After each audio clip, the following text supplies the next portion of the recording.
Good evening, panels fam. I'm Rich Davis, aka the Velvet Joker, and riding shotgun with me, as usual, is my man in nerd culture comics, Cliff on Comics. Tonight, we're sitting down with the creator whose fingerprints are on comics, television, animation, and one of the best pop culture podcasts out there. We're thrilled to welcome Mr. Marc Bernardin. Hello! It's so wonderful to have you here. Yeah, I've been looking forward to this all week, guys. Thank you for having me. Beautiful. So you might as well just set it off, Cliff. All right, before we get started on the screenwriting and producing, and of course that you broke huge stories as a journalist, bravo.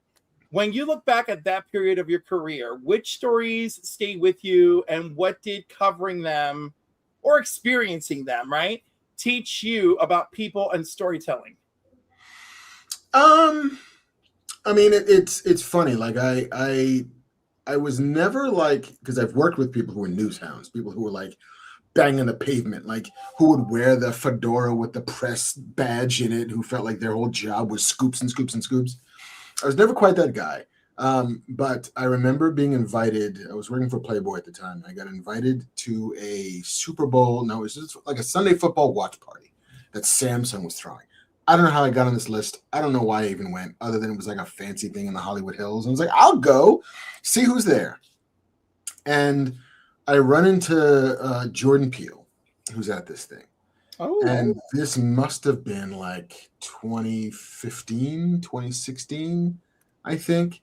And I was doing this. I was like, hey, man, do you mind if I interview you for Playboy? He's like, sure. It's like, yeah, we got this like stock 7 questions. We call them Lucky 7 that we just ask, rando celebrities. And you're here. You want to talk. And so he graciously said yes.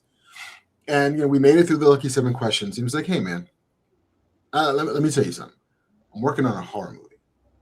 And it's called Get Out. Mm-hmm. And I said, really? It's like, is it like that old Eddie Murphy bit where this is how black people react to being in a house full of ghosts? When the ghost says, get out, you just get out. We can get the hell out of here. It's time to go, honey. And he said, yeah, sort of. I said, dope. So I wrote that up as a little news story, and that broke. And that was the announcement that Jordan Peele was working on a film called Get Out. And it's probably the singular time that I started a conversation about a movie that was happening, which was like weird and wonderful and happenstance and accidental. But it was just cool for him to be like, hey, man, let me tell you something. Come here. I'm doing a thing. And then the only other time that anything that I had to do with anything sort of shaped a conversation in a real way was I was working for IO9 at the time, freelancer for IO9, and they had announced, this would have been like 2013, I think. At any rate, and they had announced a litany of young actors they were looking at to play the new Spider-Man. And it was like this just kind of milquetoast gathering of nameless white guys, half of which were British. And then I wrote this piece that was like, why does Spider-Man have to be a white guy? I was like, given everything that I know about Spider-Man, that he lives in Queens, that he comes from a broken home, that he relies on the subway, he's down on his luck. It's like, that kid probably sounds like an immigrant to me. That kid sounds more Pakistani than he sounds like a white kid. Why does he have to be a white guy? And as the lore goes, in the comment section to that article, somebody mentions like, yeah, it should be like Donald Glover. And then Donald Glover catches wind of this. And Donald Glover like mentions it in his stand-up. And then Brian K. Vaughan sees Donald Glover's stand-up and says, well, why does Spider-Man need to be a white guy? And then, Brian Bendis then goes off and creates Miles Morales. Because Donald Glover read a comment section in a news post that I wrote. So I'm like a distant uncle of Miles Morales. All I have to show for it is the sort of envelope full of death threats that I got for daring to suggest that Spider-Man does not have to be a white guy because he was created as a white guy. That was fun. That is a shame that happened, but we're glad that you have that incredible story. I wish I could tell you that it was the only time that it happened, but I love 6 Degrees of Miles Morales. I think it's a wonderful story. You know, Oh, that's a beautiful title for the clip. Yeah. that's it. Yeah, six Degrees degrees of of Miles Miles Morales. I have 6 degrees of Tommy Elliott's, but you know, I'm not going to play that game. There, oh, that was a really good start, and now, of course, I'm off. So, Mark, let's go back to the beginning. Thank What you. was Marc Bernardin like as a child? What were you reading, watching, obsessing over, and looking back now might have been the first clues that you were going to become a storyteller? One of my very first memories that I can like really pull into focus in a real way. Like I have the same ones that you have when you're like 2 or 3. And it's like, I vaguely remember what my house looked like when I was 2 or 3. I have like vague memories because I know we moved after that. And I remember seeing Bambi, but I don't remember much of it. But I can absolutely remember seeing Star Wars in a movie theater. Like I can absolutely remember being is like probably late 77, maybe early 78, because that's when movies would stay in movie theaters for like a year. And Star Wars was such a revelation in every way, not just to audiences, but to a business. I had no idea that a movie could play that long and still perform every week. But I remember that experience. I remember the Star Destroyer screaming over my head. I remember the text on screen. I remember Vader. I remember all of it. And my dad, being the sort of good dad, sort of out of his depth, as most dads in the 70s were, said, the boy seems to like the space stuff. Let's take him to see the space stuff. But there was not a lot of space stuff. Even with as big a tectonic wave as Star Wars was, we had to wait till like Flash Gordon to see another real like science fiction movie on the screen. And that one kind of blew my mind because I fully expected that movie to kill Flash Gordon. Because I'm not sure if you remember how this movie goes, but there's a scene in Flash Gordon where Flash is in Arborea and he's trying to impress Prince Baron, and he undergoes the test of manhood and sticks his hand in a stump, and there's like a scorpion creature thingy inside the stump. Mm-hmm. And I'm like on the edge of my seat, looking like I'm about to cry. And my dad leans over and says, "Don't worry, they never kill the hero." And at that moment, I was like, "Who's this they you're talking about? I explain this to me." And he's like, "Yeah, the people who made the movie." And until that point, I didn't know people made movies. I didn't know there were people behind the stories that you read, or that you see, or that you listen to, or whatever medium in which you were ingesting narrative. And that's about when I started to pay attention to credits for things. That's when I started to pay attention to the names that I previously could not care about at all. But suddenly it's like, all right, who's this George Lucas guy? Who's the Steven Spielberg guy? Who's this John Carpenter guy? And suddenly it became if that's a job people can have, maybe that's a job that I can have. And it would be, a long time until I began to suss out, like, all right, here are the things that I like. Here's the genres that I like. Here's the mediums that I like. Here's the kinds of stories that I like. And here are the people who seem to be telling those kinds of stories. But it wasn't until that moment that I realized that was a thing that happened, that movies just did not exist. They weren't just carved out of the ether and presented to us on a screen. There was the labor of hundreds of people.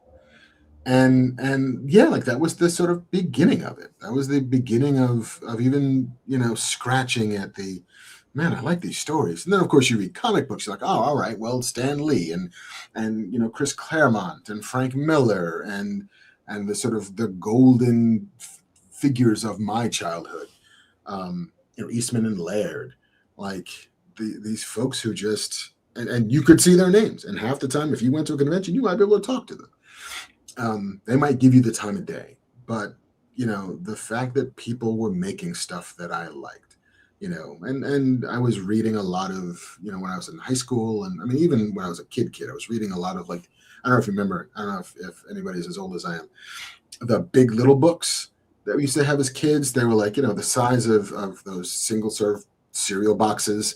Mm-hmm. And they were always like condensed, easily summarized versions of classic works. So I read like Treasure Island and Count of Monte Cristo and Three Musketeers in the most taking the teeth out of it so that you could read it at 5, 6, 7 years old, but still get it. and that was like my mom would come into my room. I'd be like 9 or 10, and she would turn the light on, and I'm under the covers with the flashlight and a sort of stereotypical like 80s fashion. I was like, you gotta stop reading so much. It's like, well, but why? But why? I've heard no. I don't think I've heard any other parents say that ever. Stop reading so much because like you should go to sleep. You got to go to school in the morning, and it's 2 o'clock, and you're just here reading. Oh, 2 a.m. Oh well, okay. There, the context is big. Yes. It was far later than I should have been up reading, And then it would get to the point. It's like you should not be reading Stephen King at all at 13, but definitely not at 1 o'clock in the morning. I read Stephen King at 13, but not at 1 o'clock in the morning. Even I gave myself a Stephen King cutoff. I would cut if I was reading Pet Sematary, which it still scars me to this day. I would cut it off around 10 o'clock, and then Highlander the series would come on at like 11 or 12. But anyhow, like if I stayed up late enough, Highlander put me to sleep. And that was it. I feel like I have a fair number of friends who kind of all do this work, and all of us have we all read Stephen King too young, and it broke us in the perfect way that now this is what we do for a living. Because, there is something to be said for being exposed to a thing you shouldn't potentially be exposed to. Right. But yeah. Now, Mark, you said that you're absorbing all the creators now when you're a young child. But was there a particular comic, character book, or movie that really was like, okay, I need to start writing these stories? I was a massive Conan the Barbarian fan. It kind of still am. But I remember seeing the movie. My dad, again, in another like masterstroke of parental supervision, would bring me home the Savage Sword of Conan comic books that Marvel used to publish in like the big kind of digest size black and white books that did not even pretend to understand the comics code whatsoever, because it was just nothing but nudity and sex and violence, which was the perfect entree. Like that was my first real comic book that I started to read. And there was one summer that I just spent all of it at the library and checking out every Conan the Barbarian book and just inhaling that stuff, which then kind of dovetailed with a beginning experience with Dungeons and Dragons. Like those two things felt very kind of hand in hand. Swords and sandals and magic and treasures, and that was awesome. But the first time I ever thought about writing something based on ingesting it was Star Trek: The Next Generation. I was in end of high school, beginning of college, I think, and The Next Generation was the TV show that I watched, like the only one with any regularity that I got down on. And I decided, all right, I'm going to write myself a Star Trek episode. I'm going to discover what the screenplay format is, which in like 1991 is not as easy as it is today. Like, basically it was me taking the Long Island Railroad into Manhattan, going by Washington Square Park, around where NYU was, and finding the guys who were selling scripts on like portable tables outside of the campus, and buying a bunch of like TV specs. And then like, can I buy the script for the Terminator? Yes, you can. Can I buy the script for Raiders of the Lost Ark? Yes, you can. Can I buy the script for Aliens? Yes, you can. The bootleg script dealers outside of NYU's film school was my library for getting my hands on scripts. And so I wrote one. I was like, I feel like I know the show pretty well. I have a sense of kind of the structure just from having inhaled at that point like 5 seasons of it. So I'm gonna write one and see what happens. I wrote one. I entered it in a writing competition and I won that writing competition. But that is a different story for another time. But Star Trek was the on-ramp into a larger world of maybe this is a thing that actually not just can I do, but I want to do. Well, that is great. I felt, it's so funny. I remember the first script I ever got was the New Hope script. Mm-hmm. And it was from my photography teacher in high school. I mean, which, by fun fact, was never actually my photography teacher. I just took his independent study class. Nice. But that was the first time I read interior, exterior, cut to, fade in, fade out. I thought that was I was like really into that. But You mentioned things we really love. I want to bring up something I really love, and it's a certain Kurt Wagner, Nightcrawler of the X-Men. Your Nightcrawler origin issue revisits Kurt's circus upbringing, his first experiences with teleportation. What emotional anchor do you feel was essential to retell this single issue origin, especially when you're distilling a character whose formative years are very visual and spiritually distinct? Because he is like a gypsy who's like a hardcore Catholic who was born looking like a demon. There is a lot to take in there. You really used what already existed in my eyes, and you did something kind of special with it. And so tell us about that process. I wrote that issue with my friend Adam Freeman, who I went to elementary school with and high school with, and we went to separate colleges, but we were in a very bad, I won't say bad, I'll say we were enthusiastic band together. And I do still co-write with him occasionally now. And basically we're like, let's do Dumbo. But what if Dumbo is Kurt Wagner? What if Dumbo is Nightcrawler? Like, we're going to try to make you cry by the time we get to the end of this book. And it was about the being misunderstood. It was about being a freak. It was about being different, you know, and that's the X-Men that we grew up with. That's the X-Men that I fell in love with. And the X-Men, for as much as I can trace my comic book start to Conan the Barbarian, the X-Men was my jam. You know, the X-Men, because it is the perfect synthesis of the teenage experience. And if you come to that book when you're a teenager and your body's starting to get weird, and if you come to that book growing up in New York, I mean, there's something about Marvel Comics in New York, and there's something about the fact that you could actually go to the Village and find, like, there's the Sanctum Sanctorum, and hey, there's the Baxter Building, and there's Hell's Kitchen, and it's not as bad as it seems in the books. You know, and especially being a black kid, you know, in New York at that time, the X-Men was mother's milk. And the idea that the X-Men were all about powers and repercussions. Like, what if you could do this amazing thing, but your life sucked because you could do this amazing thing? You know, you were different in ways that made you special and an outcast. And Kurt Wagner always felt like the apotheosis of that, because he could do something phenomenal. But unlike Storm or Jean or even Scott, he has to look the way he looks. Like, there's no two ways about it. You're going to look like a demon. You know, and I always felt that was the most tragic version of the X-Men, you know, model. And the fact that it looks like a demon, it is so deeply Catholic, you know, like that, the level of self-loathing one must overcome to not just remain a Catholic and not just be a functioning person in society, but to be somewhat, I don't know, to want to do good to anyone, for anyone. And that for us also came from what's his motherland? You know, mom has to be the source of, at the very least, the beginning of that path towards being heroic.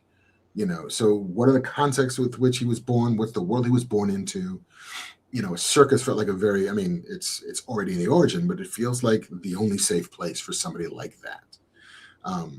You know, amongst people who are already outcasts and exiles from society, but who still built themselves a family and a world and support. You know, what would make him eventually choose to go to Xavier School? Well, because it's the only thing that recreates the youth that he had, which was acceptance and surrounded by people that the rest of the world would consider freaks. But yeah, man, we just want to do Dumbo. Like, we just want to make people cry. I think that was a great place. I think that was a great perspective to take it from, right? is using, all right, Kurt is essentially Dumbo, and we know about the X-Men lore, and it's a beautiful story about identity and otherness in a way that I was not expecting in 2010 to just slap me in the face. So thank you. Thank you for that. Are there? Hey, Annika. By the way, I feel so bad. I have not really said hello to the chat. Garfong is here. Seabizzle's here. White Tiger Ruben, good to see you. Dr. Von Hoot from the UK, and also the Spiral Dimension. Nerdy Geek. Thank you all. Dante's Game Room. Thank you, professional wrestler there. And we have quite the crowd. And of course, Joe from Anachronic Comics. So look at that. You've brought in a nice crowd this evening, Mark. Oh, welcome aboard. Yes. Beautiful. It's so good. Delving back into the comics, Cliff, and we're going to take Mark back to his childhood excitement with Star Wars, because he did a story in Darth Vader Black, White, and Red called The Endless Mercy, which follows Vader's relentless pursuit of a Jedi who keeps slipping away because a Force-sensitive child is unknowingly teleporting him to safety. What drew you to the idea of Vader being denied closure by something he can't see or control? Well, I'll tell you that is not a story that I wrote. Oh! Oh my God, I was lied to. You were lied to. I'm so sorry and embarrassed. That is one of the things you always want to not do on that show. Like yeah, no, all good. I wrote a story called Diplomatic Immunity. Or was it Impunity? I think it was Impunity. I can't even remember the name of it anymore. But it was about Vader going on a mission with a very young lieutenant down to this planet to quell what they assumed was going to be an uprising. But over the course of the story, you discover that this young lieutenant had been a mole for the resistance, and Vader knew it. And the end of this path on this planet was to this young lieutenant's family, where Vader explained to her, you can, basically you have to choose. Either I walk in that door and I kill everybody in that room, or you become a double agent from me and you feed what I want the resistance to know. Because the resistance is necessary. I like that there's a resistance, but I need to control the resistance and to use them as a tool to manipulate. It's good for morale that there's a resistance, and I will use every weapon at my disposal to help rule this galaxy for the Emperor. And so it's more Vader as the manipulator. It's Vader not so much as just this weapon of brute force, though he does do some cool brute force shit. It's more like, oh, I didn't know that he could be as cerebral as that he could be as manipulative as that, and that we could tell a story in 10 pages that still kind of brought you through and presented as one thing, pivoted, and then became something else even scarier on the other side of it. It was a blast to do, but it was the first time that I'd come up against Lucasfilm's story group and the things that they will let you do and not let you do in Star Wars. And the thing that was funny, because there's a sequence where they're walking on this planet and they're approaching what seems to be like a bombed out village, and there's clearly some members of a nascent rebel group up in the hills, and they start firing down on Vader. And so I wanted Vader to catch a laser bolt, a blaster fire in midair, pivot it, spin it around, and then release it back to where it came from. That's great. And Lucasfilm was like, nope, can't do that. I was like, what do you mean you can't do that? And they said, well, I was like, Kylo Ren could friggin' catch a blaster in midair. What do you mean he can't do that? It's like, Vader doesn't have that level of control. He was poorly taught, but he has power. It's like, so he can reflect it, but he doesn't have fine motor. he has big gestures. He can't, like that level of granularity is not in his toolbox. It was like, oh, all right, cool. I still get to do a cool scene where he bounces a laser back at the dude who shot him, but the catch, twist, and release was a thing that I was like, hey man, guys, fine by me. These are your toys. My job is to come in, play with your toys, and leave them exactly where I picked them up from. And it was just instructive. It was just like, okay, they want me to tell as good a story as I can. They're helping me to tell the best story that I can, but they're guiding me away from the parts that they assume to be, danger zones. Yeah, Vader is a hammer. Is a very good. He is not a scalpel. He is not a screwdriver. He's a hammer. Let me whack this into shape. Mark, do they send you like a general list, or is it just you send the story and then they let you know yes, no, no, no? I mean, the way the process worked is that like Marvel began hey, are you interested in maybe writing a Vader story? It's like, absolutely. Send us like 5 or 6 ideas. So I did. And by ideas, it's like 3 or 4 sentences, like not very much at all. and they then choose the story to tell. And then once I send in my script, then it goes to Lucasfilm. And then they say, okay, this is fine. This is fine. Here's reference for this that you can use. Here's, stills from previous comic books, from movies, from reference, works to make sure, especially for the artist, that everything makes sense. This planet, like we're saying that it's an outer rim planet. Here's here's where it could be. If you want to just pick a star system, all of that stuff is great. But it was only once you come up against a thing that violates canon did they step in and say, oh, well, you know what? Can't do that, but you could do this, which is the best version of that kind of thing that I like. So I'm not just like grasping straws where they're helping, like, well, you can't order that off the menu. We're out of that. Here's 4 other things that you might choose from that I think you'll like that as well. So they were very, very helpful because they want it to be a good story. They don't want you to fail. They just want to guide you to a victory that they can stand behind. I really love that, and I've always been a fan of stories behind the stories where pressure makes the diamond, right? You can't have this, you can't have that, but like, what are you gonna build with the beauty afterwards? Joan Collins has huge shoulders. What are you gonna do? And and her freaking dress designer rose to every challenge, and he made shoulders a thing. Yeah. I mean, there's a great, I think the quote gets attributed to Hitchcock, and I'm sure he would attribute it to somebody else. But the quote goes something like, "The absence of limitations is the enemy of art." And the idea that you actually need to have the things you can't do. You need to have the nose, the edges of the box that you have to struggle against.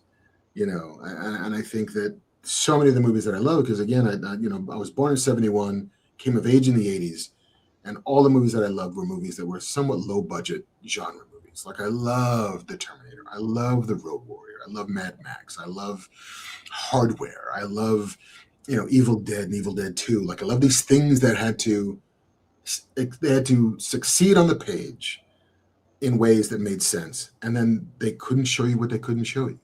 And then you make a virtue of the fact that you can't see what that thing is. I mean, Jaws only works because the shark doesn't work, and so like, all right, we got to make you scared of the thing you can't see. And that is somewhat more petrifying than just shark work great. You see it in every frame.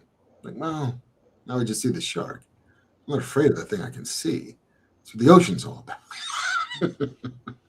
Well, they have so much build up, the shark attacks, etc. There's a lot of stuff. I actually feel like there's a time where those things work. It usually works really well with Gothic horror. It's the slow buildup of the environment frightening you. But you've answered most of my follow-up question. But here it is anyway, because I want to know how this fits outside of Star Wars, because you just gave us some great details about the Star Wars process. You've written Nightcrawler, you've written Darth Vader, you've written Mace Windu, and these are all characters that are wrestling with questions of identity, wrestling with morality, and wrestling what it means to live up to the ideals that they've embraced.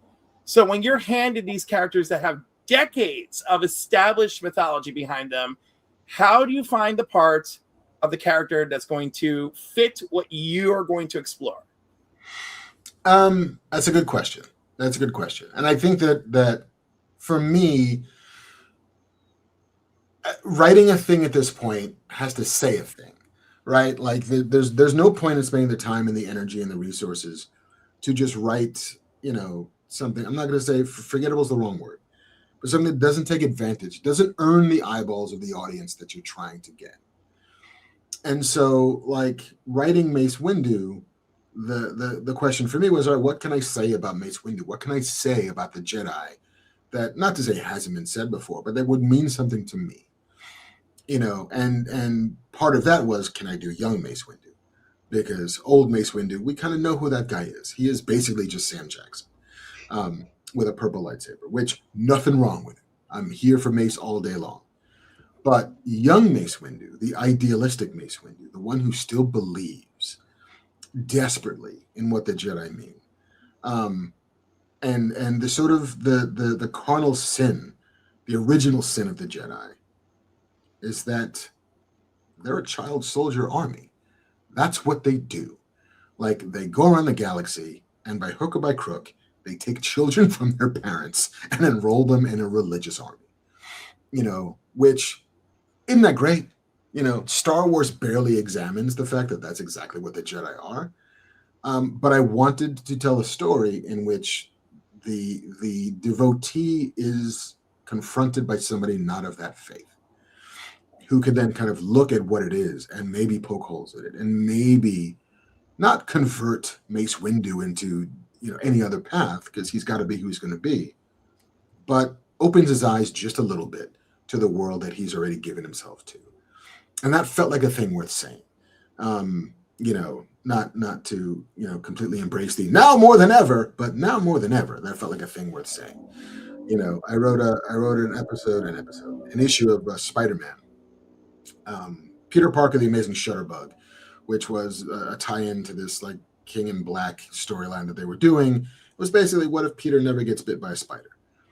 And I was like, okay, now I can find my way through that. Who would Peter Parker have been if there was not, if he was not Spider-Man? And then what I wanted to talk about, though, was about the anger that you feel if you think your life was meant for something that never materializes into that, like, and how that anger, how that futility, how that rage can be so easily perverted into something not great. And how in this story, Uncle Ben is the one who gets to tell him that, like, come on, man, I see where you're going, Peter. I see you spend all this time online. You spend all this time, like, lost in a world that is not this one, angry at the world, at the life you don't have. And I was like, you know what?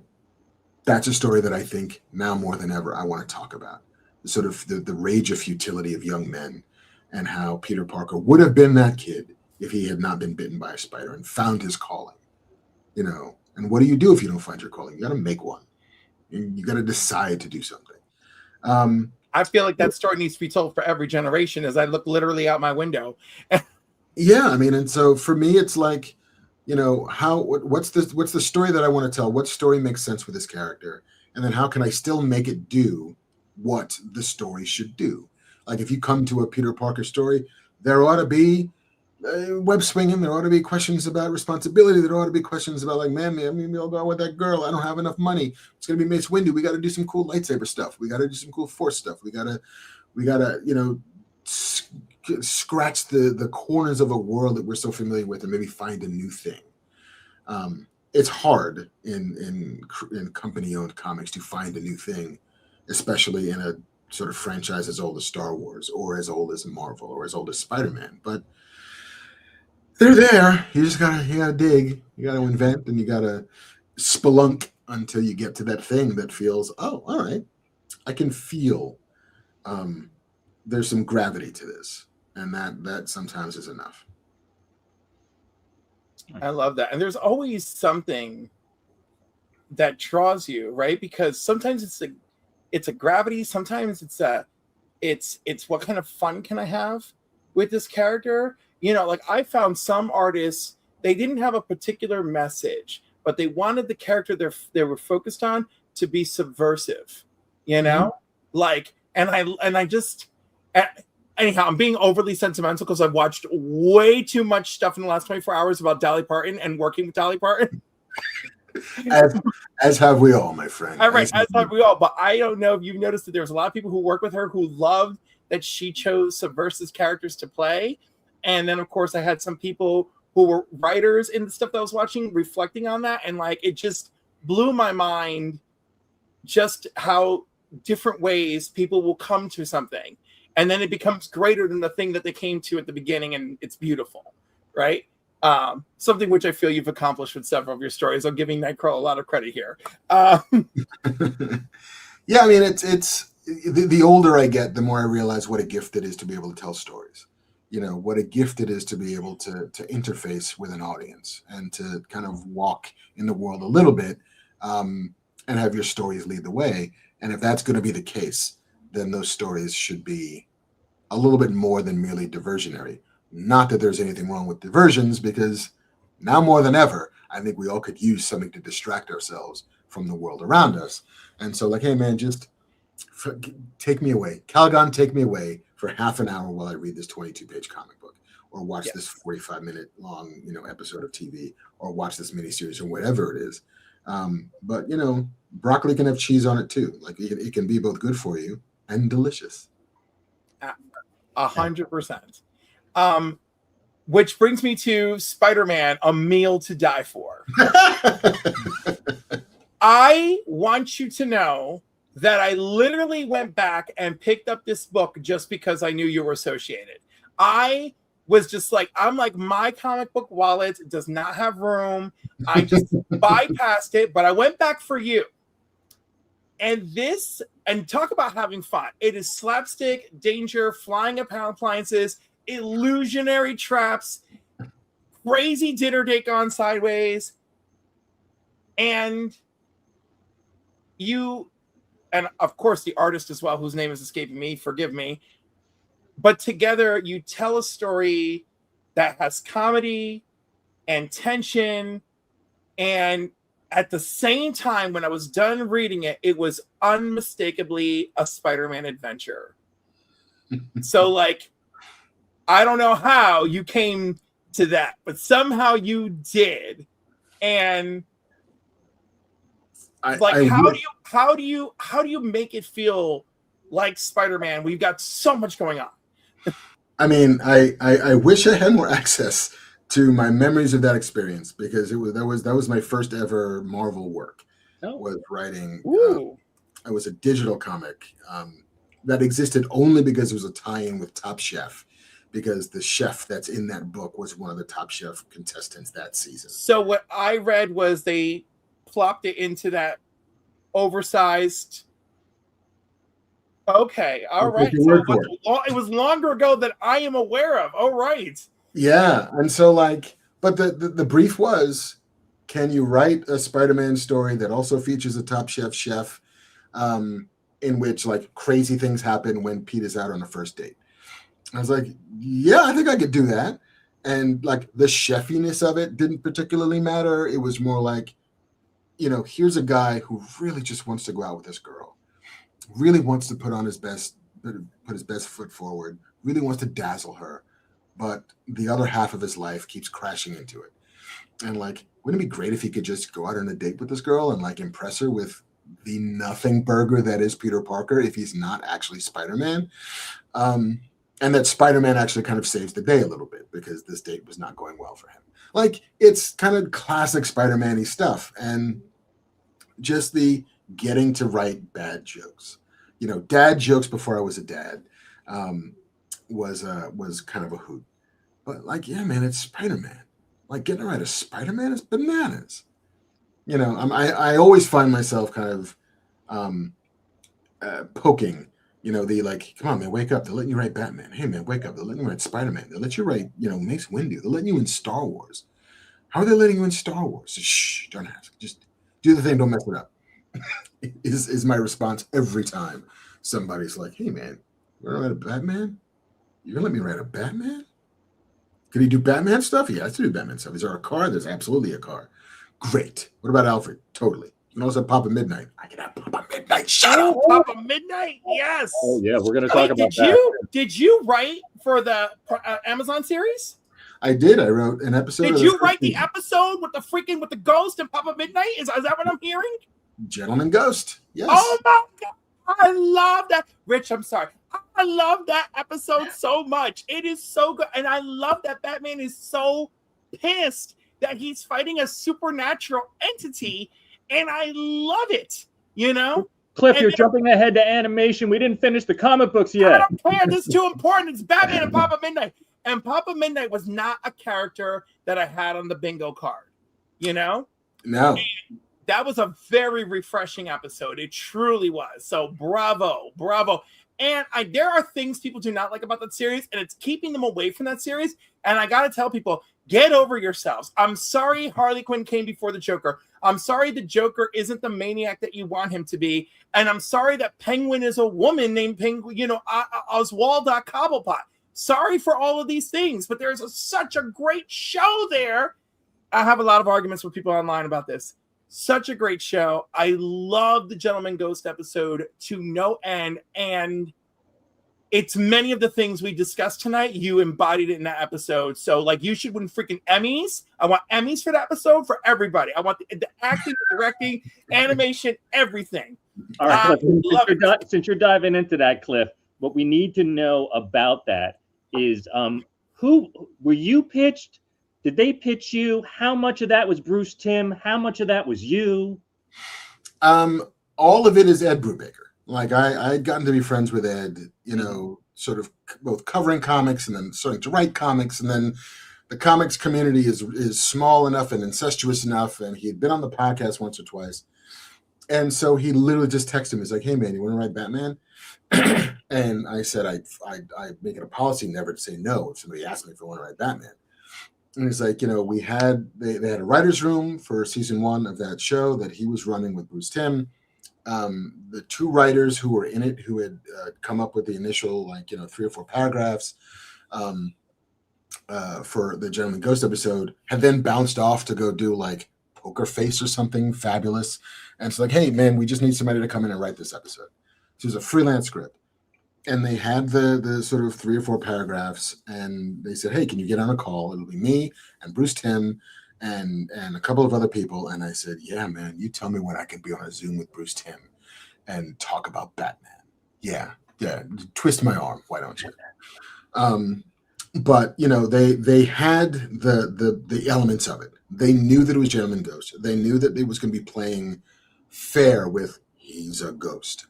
He's not a guy in a costume. And the crux of the episode was, what does Batman do when faced with the impossible?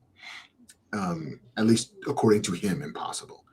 And then they said, hey, you can have Papa Midnight if you want him. And I said, why would I not want Papa Midnight? If we're talking about the supernatural, then give me Papa Midnight. Right, because they could have given you Zatanna, they could have given you Constantine, they could have given you Madame Xanadu, which, by the way, I would have had no misgivings about Madame Xanadu.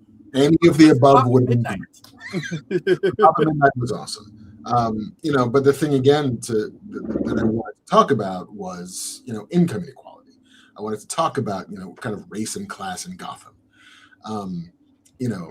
What Warner Brothers didn't want to talk about was race in Gotham, but they were fine talking about class in Gotham.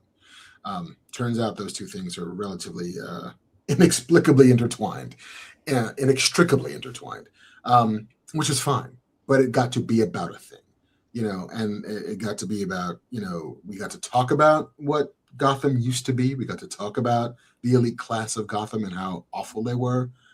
But more importantly, we got to talk about the fact that Bruce Wayne loves Alfred, but will never, ever, ever tell him. And to push Bruce, to push Batman to the place in which he has to admit his love for Alfred, and then almost immediately recant that love because he can't quite get there. Well, there is, and I didn't do it much in season 2, but the final episode of season 1, he calls him Alfred. Yeah. And I felt like, okay, well, here's our stepping stone. And then season 2, he went back to Pennyworth, and I'm like, oh, now we're backpedaling for season 2. I was like, step it up, you guys. It's so... oh my God, I'm so out of my mind not knowing which episodes you wrote, because season 2, the one that stole my heart was young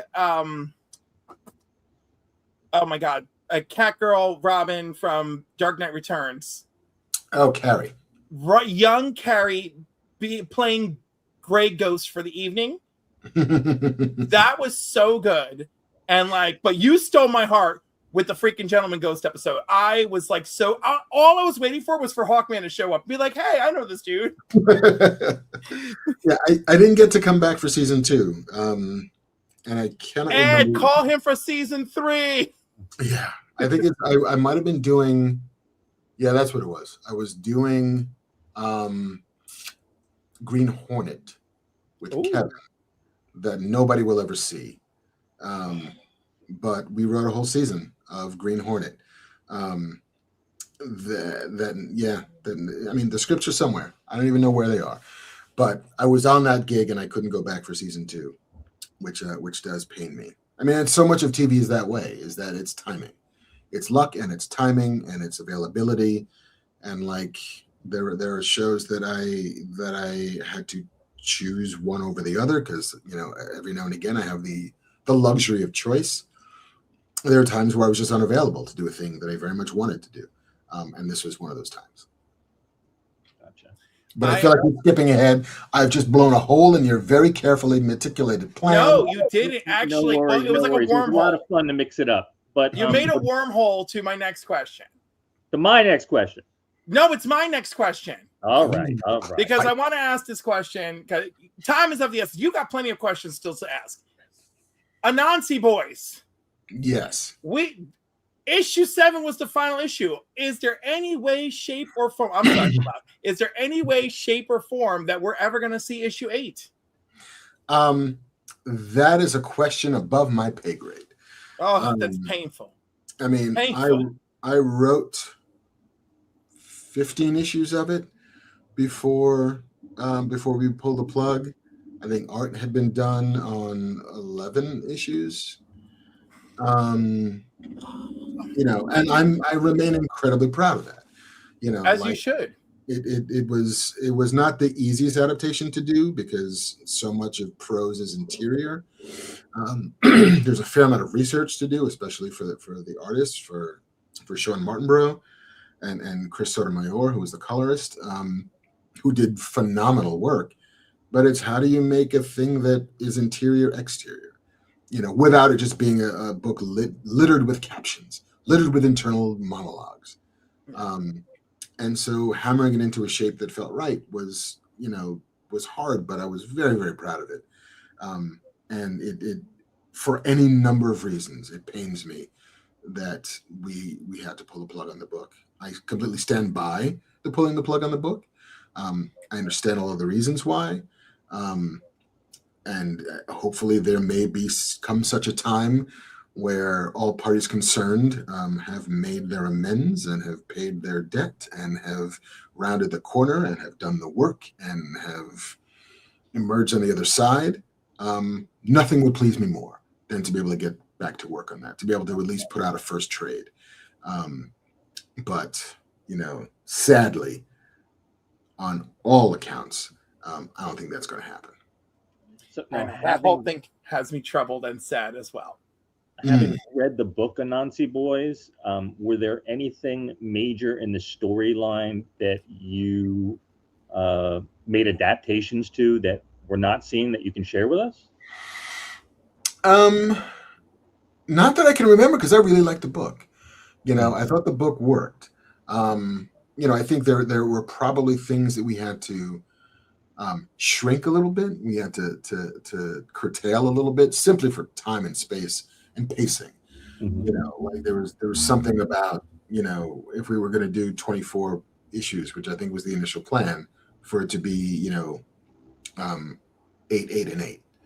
And so making sure that those things, that those landmark events happened on the, all right, well, now, Charlie is going to discover exactly who his father was at the end of, issue 8. And then he's going to make his decision to embrace the fact that he's half a god by issue 16.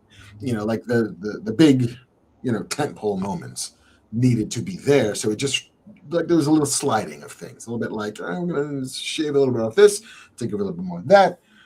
It was fun. It was fun. And there were a couple of things that were just, conversations, like, hey, so we got these 4 Jamaican witches. I'm going to make one of them Chinese. And, the author was like, well, you realize they're Jamaican. I was like, you realize there were Chinese Jamaicans, right?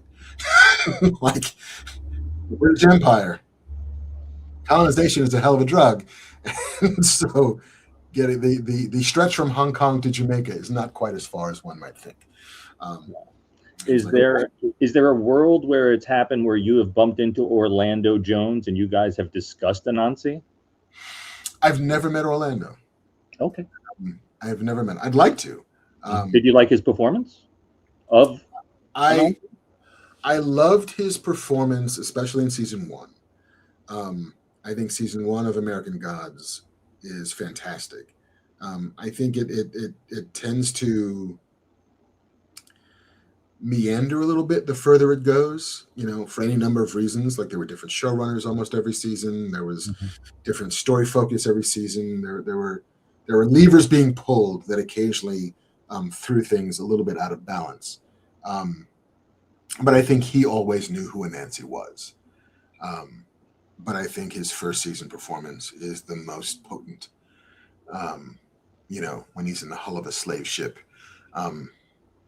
excoriating the keepers of the chains and exhorting the people to throw off their shackles, and all that stuff is just wonderful and powerful and incendiary, and which is exactly what that version of Anansi should be. Yeah. The Anansi is a little bit more avuncular. He's a little bit more like, a lion in winter who's just like, all I want to do is sing karaoke and get laid. And what's wrong with that? That was an insanely powerful scene. Yeah. Indeed. Now, bouncing back to the comics again. Now, Cliff, you're muted. Are you muted, Cliff? Static Shock. You got to play in that world. Sorry. It's an incredibly powerful statement. I just want to sing karaoke and get laid. That was my statement. Go ahead with Static Shock. No, I apologize, Cliff. I didn't mean to step on your toes. I apologize. That's okay. It was technical issues. All right. So you got to play in Static's world, and he is one of the most distinct voices in superhero comics, in my opinion. Not just because he's funny and smart, but because his legacy of Milestone and Dwayne McDuffie and Dennis Cowan. How did it feel stepping into those shoes, writing Virgil? It was. I was always aware of the mantle. I was always aware of the legacy. Dwayne McDuffie was very much the vanguard of what is now a pretty long spear of, Black creators who were getting to come in and tell stories, and more to the point, getting to come in and tell Black stories, which is still rarer than it should be, but there are more of this than there were, and many of us owe Dwayne for having been one of the first on the beach to help take that land. And so getting to kind of step into it, I was always mindful of the fact that he thought that Virgil was his Peter Parker, that he was his Spider-Man. He was his, sort of young hero in an urban environment who got to crack wise and do heroics, but still had the problems of being a kid on top of it. And I just wanted to be true to that, and I wanted to honor that, and I wanted to have fun with it, because it's a character that has so much potential, some of which has been realized, but bring it to a different generation who either only knows him from the cartoon or doesn't know him at all. Getting to help stage a bit of a resurrection was an opportunity that I could not turn down. I only got to do it for 2 issues because it turns out that incarnation of DC was not that down with it. And it was canceled before my first issue came out, which was the only solace that I could take, which is wasn't my fault. They had made that decision before I showed up. So I got to, it's funny, I got to end my stories on the beginning of another story. It was the beginning of the end was the end of the beginning. And there's something kind of optimistic about that. There's something kind of hopeful about that the pieces were put in place to tell lots more stories. But yeah, it is always I'd do it again. I still have ideas. It makes me happy just seeing Static show up in New Titans, has already just been fun. Because the interactions was a lot of John, Superman Jr. Why'd you bring me here? It's we're almost like family. He's the devil dude looks like he wants to bone you, and everybody else is weird. Are you sure you're just like family? It was so great. It was such a great, coming into the fold. Also that, John, goes to his home to recruit him. So it's kind of we watch the DC world come to Static's door, literally, and be yo, what's up with this guy who's flying at our door? We have a Superman here. And it's oh, he wants to recruit me. How nice. And then of course, there's the majesty of oh my gosh, the Titans, the tower, we're in a mountain. This is amazing.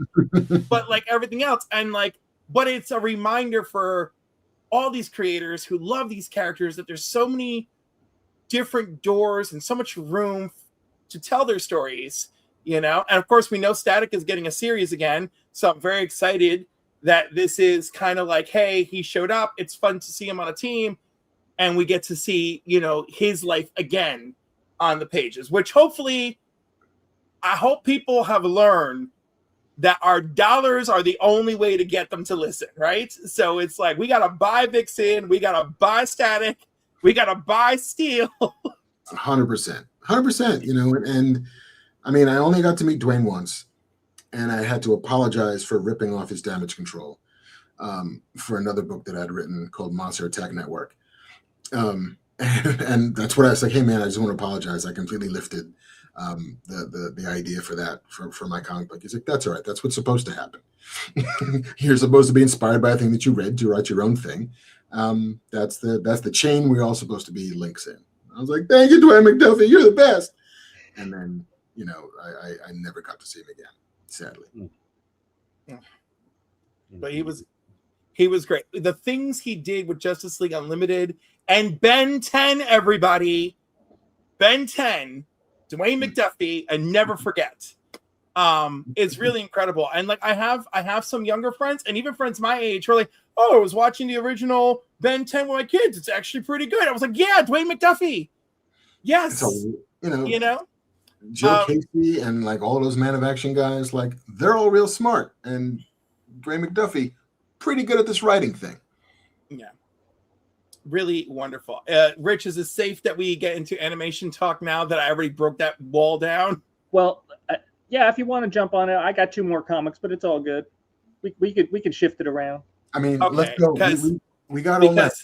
So no, we don't have all night. That's why I have the internal pressure. This is way more important than that of the show. So yeah. No, of course you're more important, but like I'm a man of my word and commitment, and Dolly's ghost is all over influencing me. I got issues today.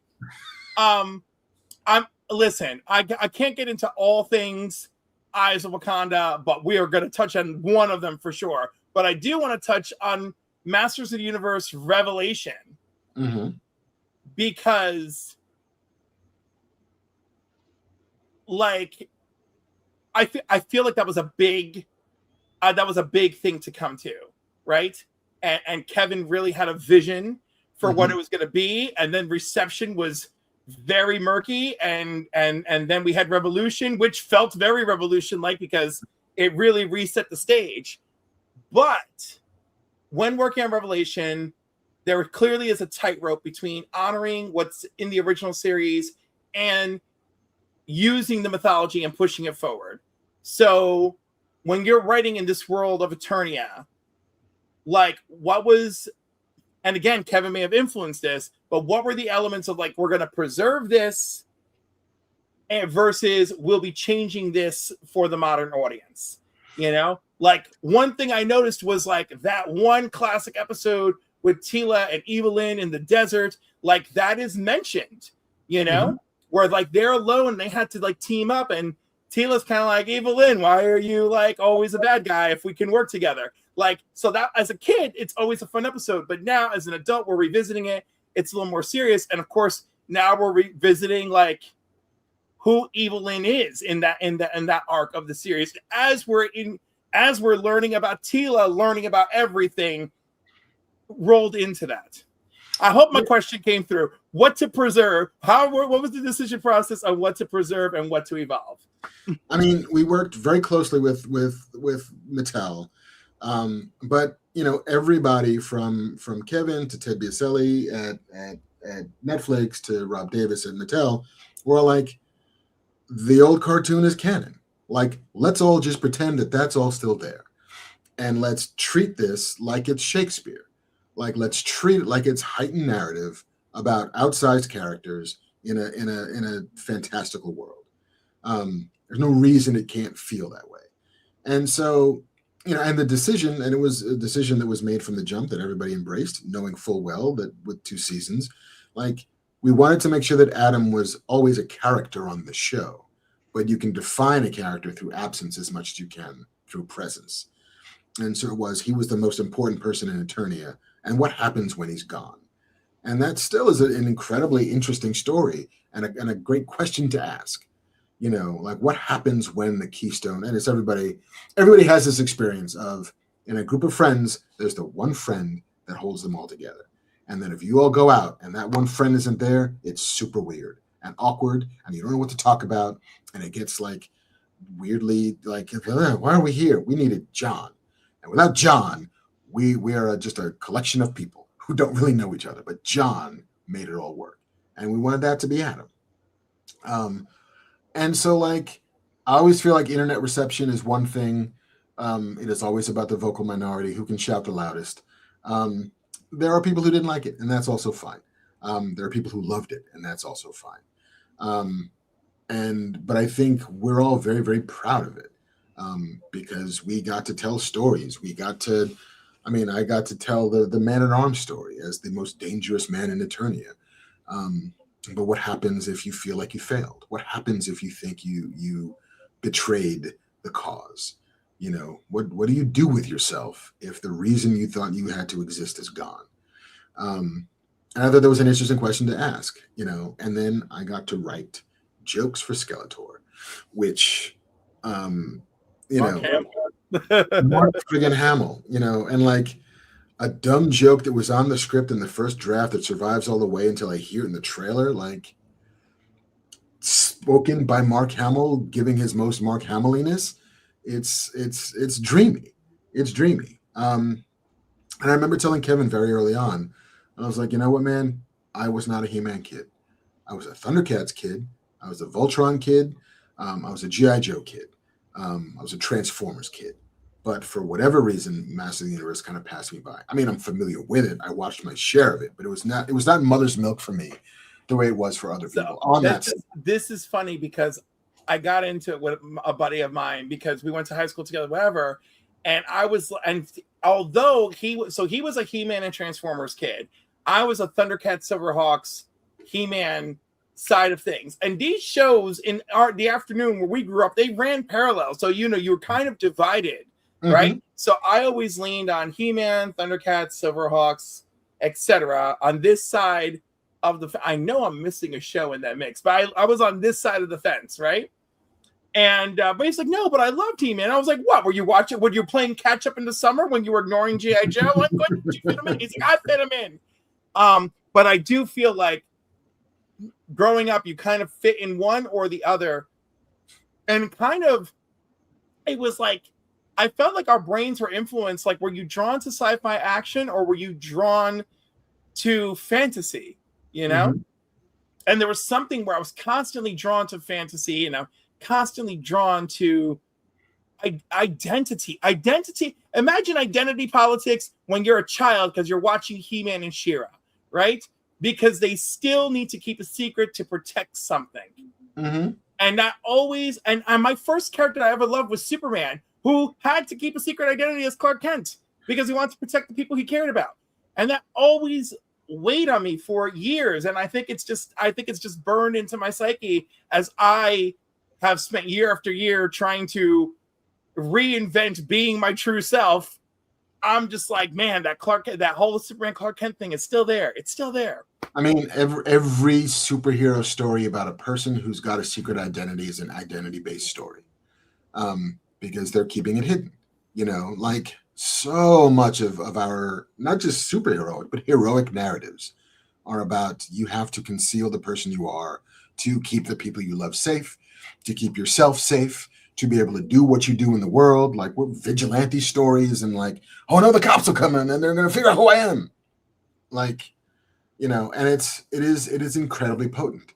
And then to pretend that it isn't, to pretend that we all haven't been, taught by our stories since youth that identity is an important thing, not just occasionally keeping it hidden, but also knowing who you are underneath the mask is vital. And when you get to then tell stories that explore that stuff, when you get to tell stories like Watchmen, when you get to tell stories like Damon Lindelof's version of Watchmen, where who is under that mask becomes an incredibly layered story of awakening and subversion and sublimation, like all of that stuff. Like, it's these are the stories we love because these are the stories that say the most about us as a It's species. an incredibly, and Watchmen's so incredibly well crafted. I want to shout out Dr. Von Hoot here.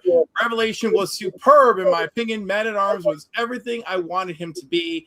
And of course, and added to that, DVH is someone who does wear masks when he appears online. So he knows a lot about having to have that dual identity. Also, Nerdy Geek wants to shout out Voltron, as is rightfully so.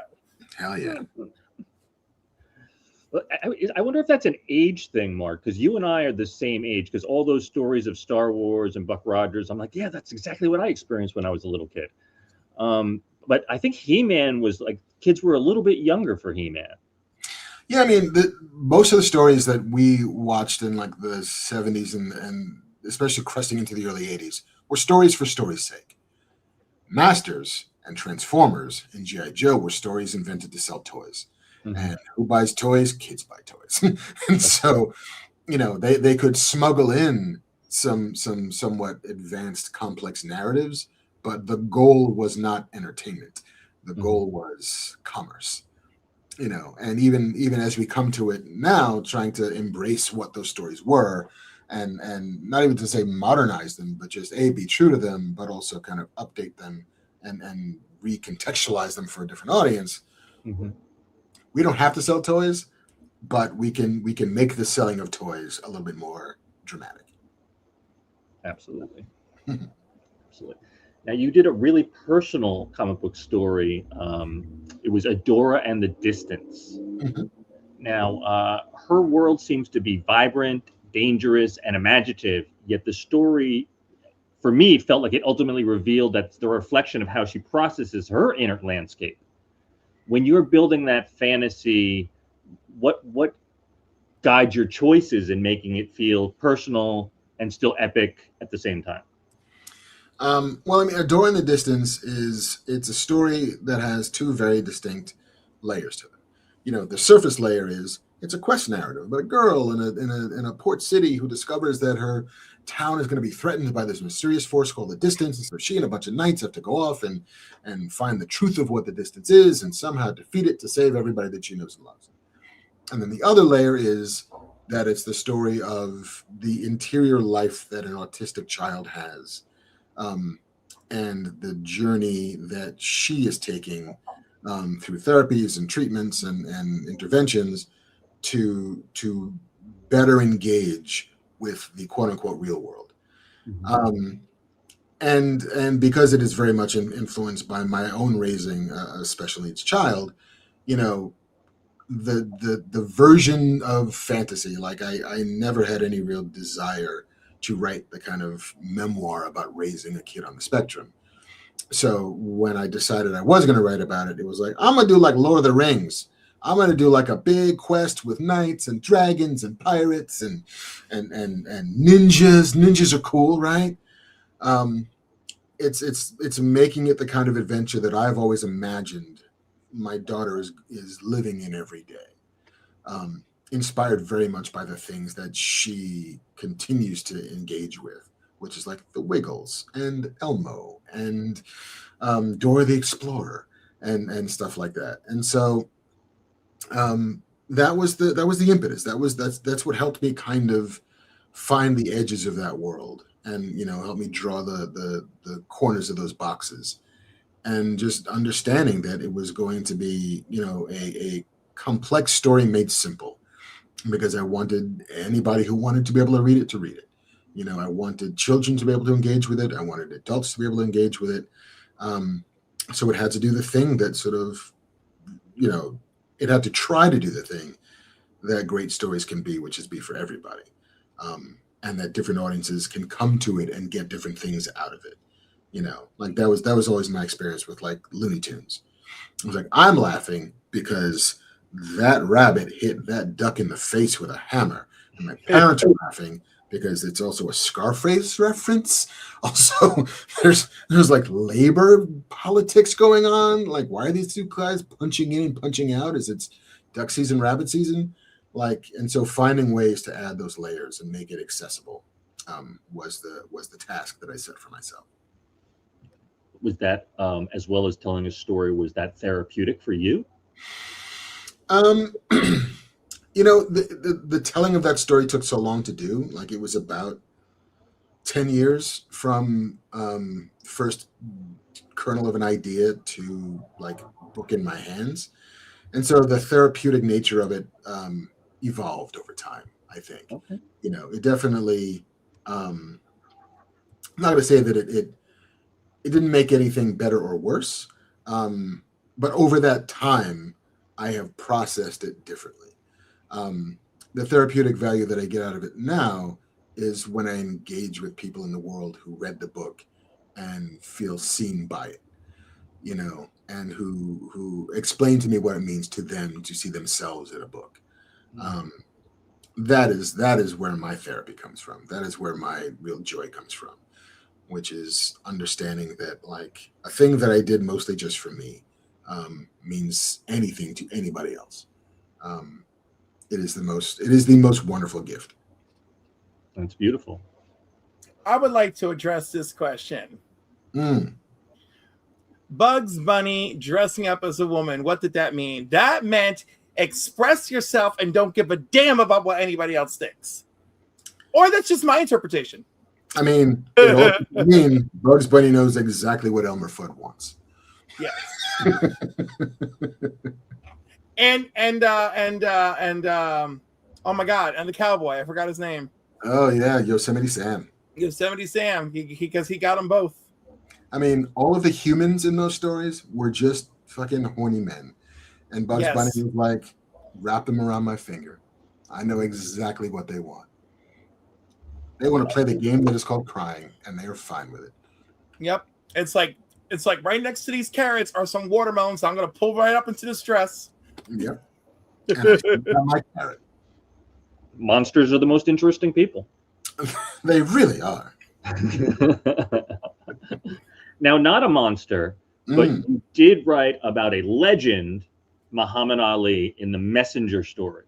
I did, yes. You did. So you're writing about a figure that's already been mythologized. There we go. Now I'm saying it. My mouth does work.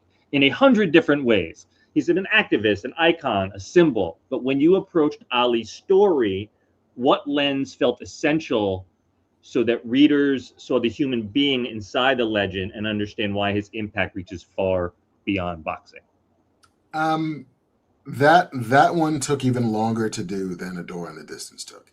Wow. Some of it is because I was afraid of it for a couple of years. Mm-hmm. I spent about a year just doing research, and then every story that I read about him was bigger and more impressive and more astonishing than the next. And so I didn't know how to tackle it. Like it could have been a quote unquote cradle to the grave story where it's like, here's Muhammad Ali as a boy, and then we go all the way through until he dies. At the time, like when I finished writing it, he was still alive. But that felt both exhaustive and exhausting, and might cover a lot of ground that had already been tread.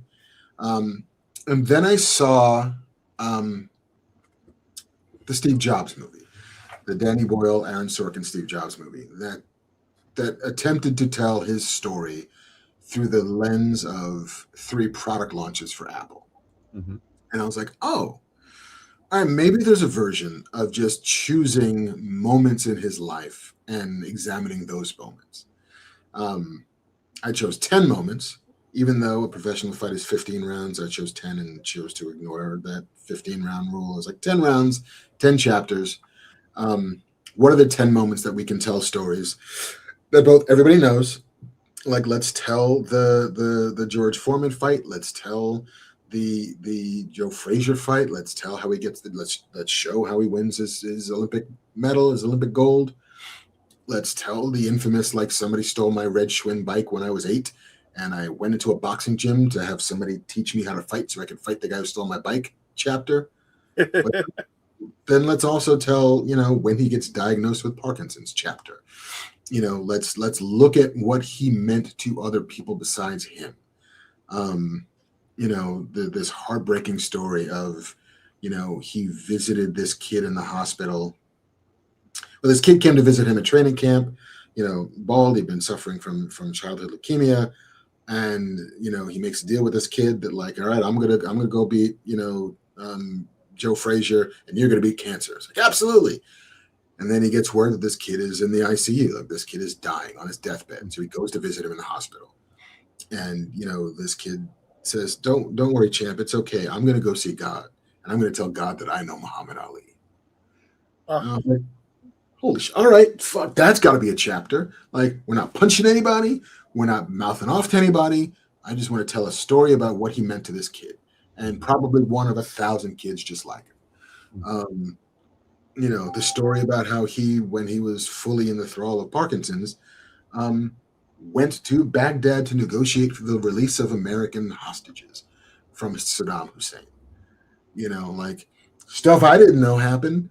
And I'm not going to say that I was a close Muhammad Ali watcher, but I remember watching him fight. Like, I know he was the most famous person on the face of the planet. And there were still stories about him that I didn't know.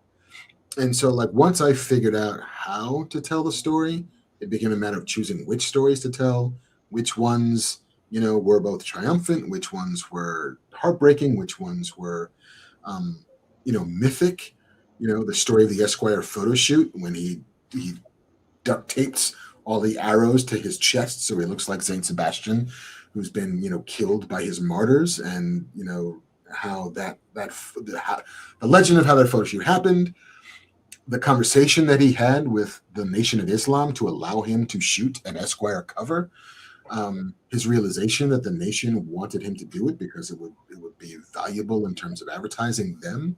It would make him more money, and therefore make them more money. Like, all of that stuff was just fascinating to me, and I hoped it would be fascinating to an audience. And I think it was. I hope it was. It was a heavy lift. It took maybe 15 years from beginning to end for that book to happen. Some of it spent in writing, some of it, the amazing art that Ron Salas did took him a long time to do. And book publishing is longer than comics publishing. Like, it was about a year and a half after we finished the book before it came out. But even still, like, I'm so proud of that book. I'm so proud of that story, and how we chose to tell that story.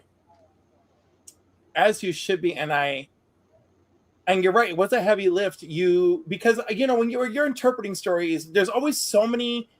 Like, now, whenever I see a movie based on a true story or whatever, I'm like, my eyes roll, because, like, I gotta go and do research to be like, all right, let's see how this movie is going to interpret events or whatever. You really took this story and these moments, and you did everything to play it out through his eyes and the eyes of the people whose lives he affected, right? And I thought that was, like, and again, it's something that I think you've captured really well in all the storytelling of yours that I've enjoyed.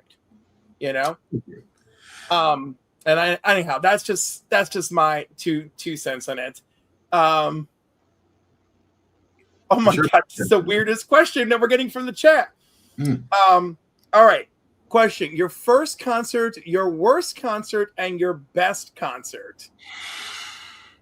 I will preface this answer by saying that I'm not really a concert person. I have maybe I've been to like a dozen of them ever. I feel like my first real concert was also my best concert. Was it? Yeah. I saw Prince at Radio City Music Hall. Ooh, that's a biggie. And that's a pretty big one, and I was an older person by that point. I was like 23 years old, because I wasn't going as a teenager. That wasn't my thing. But I had a friend who bought tickets. He's like, "Let's go see Prince," and I said, "I will never say no to going to see Prince." And we sat like in the back of the house, and he just tore it up.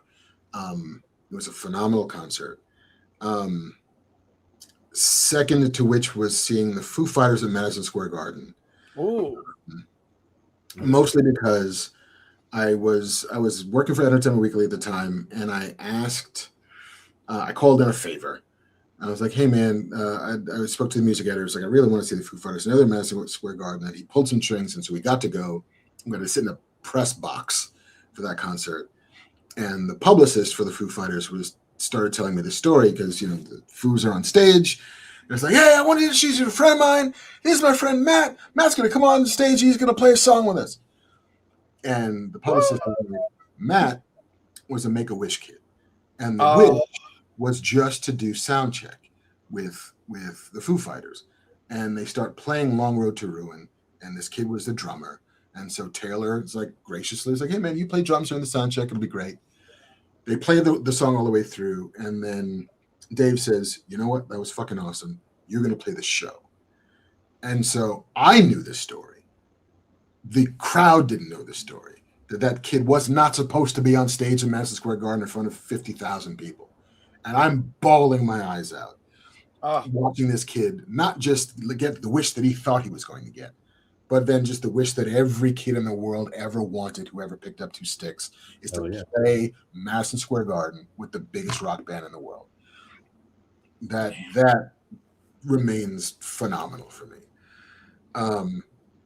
I don't know if I have a worse concert because I haven't gone to enough of them to really be like, that just sucked ass. But I did go to Roseland Ballroom probably like 2002, 2003 to see Fiona Apple. And she bailed midway through the show because she seemed to have a nervous breakdown.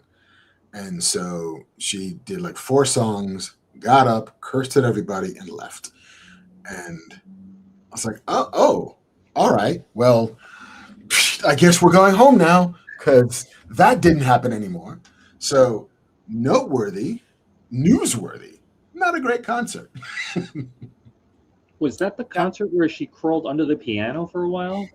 I feel like it was. But that was like the last time she performed live for like a decade because whatever happened. It says a lot. Yeah. All right. Follow-up question from the good old doctor is your favorite movie with ninja in the title? Would have to be Into the Ninja with Sho Kosugi. The first one, I feel like they made like a dozen of them because this was the 80s. And so once one thing worked, you made a lot of them. Yeah, I mean, I like Ninja Scroll quite a bit. American Ninja, no. Comic Cap Collectibles, no. Jeff Speakman. We got a big American Ninja subculture out there. I mean, hey, not for everybody. Enter the Ninja. That sir. That was I applaud your taste on that one. It was very impactful. It was the first time I had seen Shuriken. It's the first time I'd ever seen any of that stuff. I was like, this is like magic. Is this real? Tell me about this. And then I like took a karate class and discovered that they were never going to teach me how to throw throwing stars. All right, Mark, Ice Pirates, yay or nay? Yay.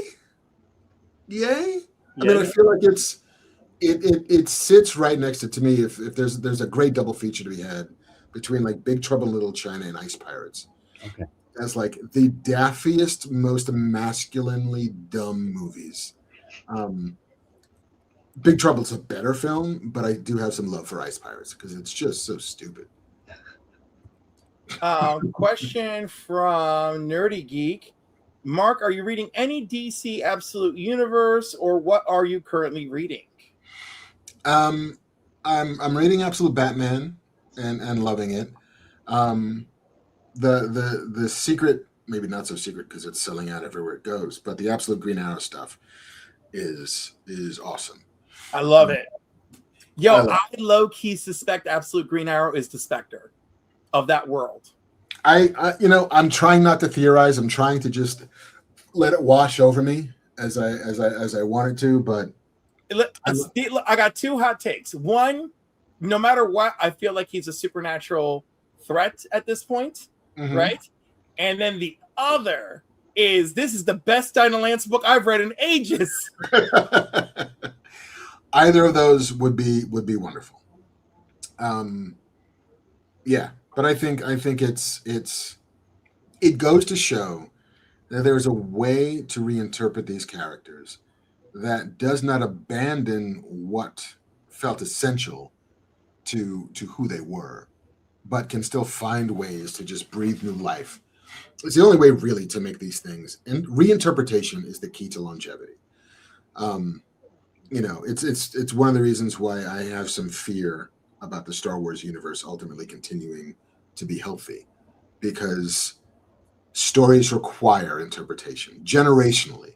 Like, it's why you can have a dozen doctors. It's why you can have, 8 James Bonds. It's why you can have 7 Batmen, because every generation gets their version of it that changes it, updates it, that plays fair with what this generation wants it and needs it to feel like. The fact that Star Wars refuses to allow reinterpretation, that the story is the story is the story, all of it is canon and none of it can be changed, feels like a very, very slow suffocation. At some point, they will have to give me a new Luke Skywalker. They will have to give me a new Princess Leia. They tried giving me a new Han. They tried to give us a new Han.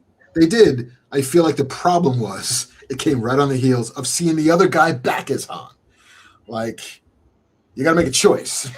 You can't actually reinterpret and give me the classic at the same time. Very, very true. Follow-up question by DVH. If you were to do an absolute book, which character would you make absolute and how? Well, DVH, I will tell you. The first step, write me a check.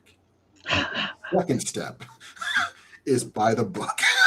That would happen. Okay, let's just shrink it to, if someone's like, I am going to pay you, pick a character to do absolute, who would you pick? I will say, again, to listen to the wisdom of my elders and not give away things for free on the internet. I will say that I have a fondness for Jonah Hex. I love that, and that's all I really need to know. And I will respect you as I respected all the ladies on The Facts of Life when they refused to do any voiceover work for me for free. And that seems like a very specific story. It's a very specific story at a con, but I love them. If anyone is going to reject me, the crew of The Facts of Life can reject me. I love it. And Nancy, if I ever get the money, girl, I'm coming and I'm going to pay for you to do Daphne for me. Fair enough. All right. One more fun DVH question. It is, in the biographical movie of your life, which professional wrestler would play you? Oh my. That assumes... Right. You must assume that it's going to be a professional wrestler who plays you. Right, and also that I have an encyclopedic knowledge of professional wrestlers. Just pick one. Pick a fun one. Pick a fun one. Yeah, okay. Can we somehow de-age Jimmy Superfly Snuka? And of course. Since we're playing fantasy rules anyway, yeah. Yes, I feel like it would be him. That's who I want. Mostly because he had such beautiful hair. Yes. So let's bring it back to Eyes of Wakanda. Yes, sir. Ooh. So you did 2 episodes, correct? Yes. Of the 4 that we made, I wrote episodes 2 and 3. Okay, so let's talk about Lost and Found first. Now that is, you had a Wakandan operative with Jirani who was an Iron Fist. Yes. What excited you about blending Wakanda storytelling with the mythology of Kunlun? And how did you keep both traditions feeling so authentic? It's funny. The first iteration of that story did not feature an Iron Fist. Oh. The first iteration. I mean, the impulse was always, we want to do like James Bond. We want to have Basha be an operative abroad who then has to return with his quarry. And we wanted him to be a little bit like Eddie Murphy in Beverly Hills Cop, who was both good at his job, but believed deeply in his own excellence, sometimes to the point of overestimation, that his own bravado was would eventually be his undoing.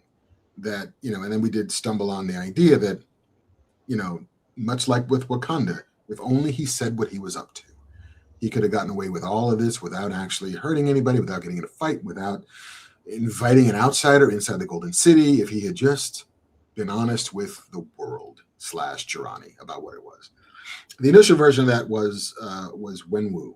It was going to be a Shang-Chi crossover. It was going to be finding that character in the Boxer Rebellion in, whatever, 1500s China, because that dude is immortal, functionally immortal anyway.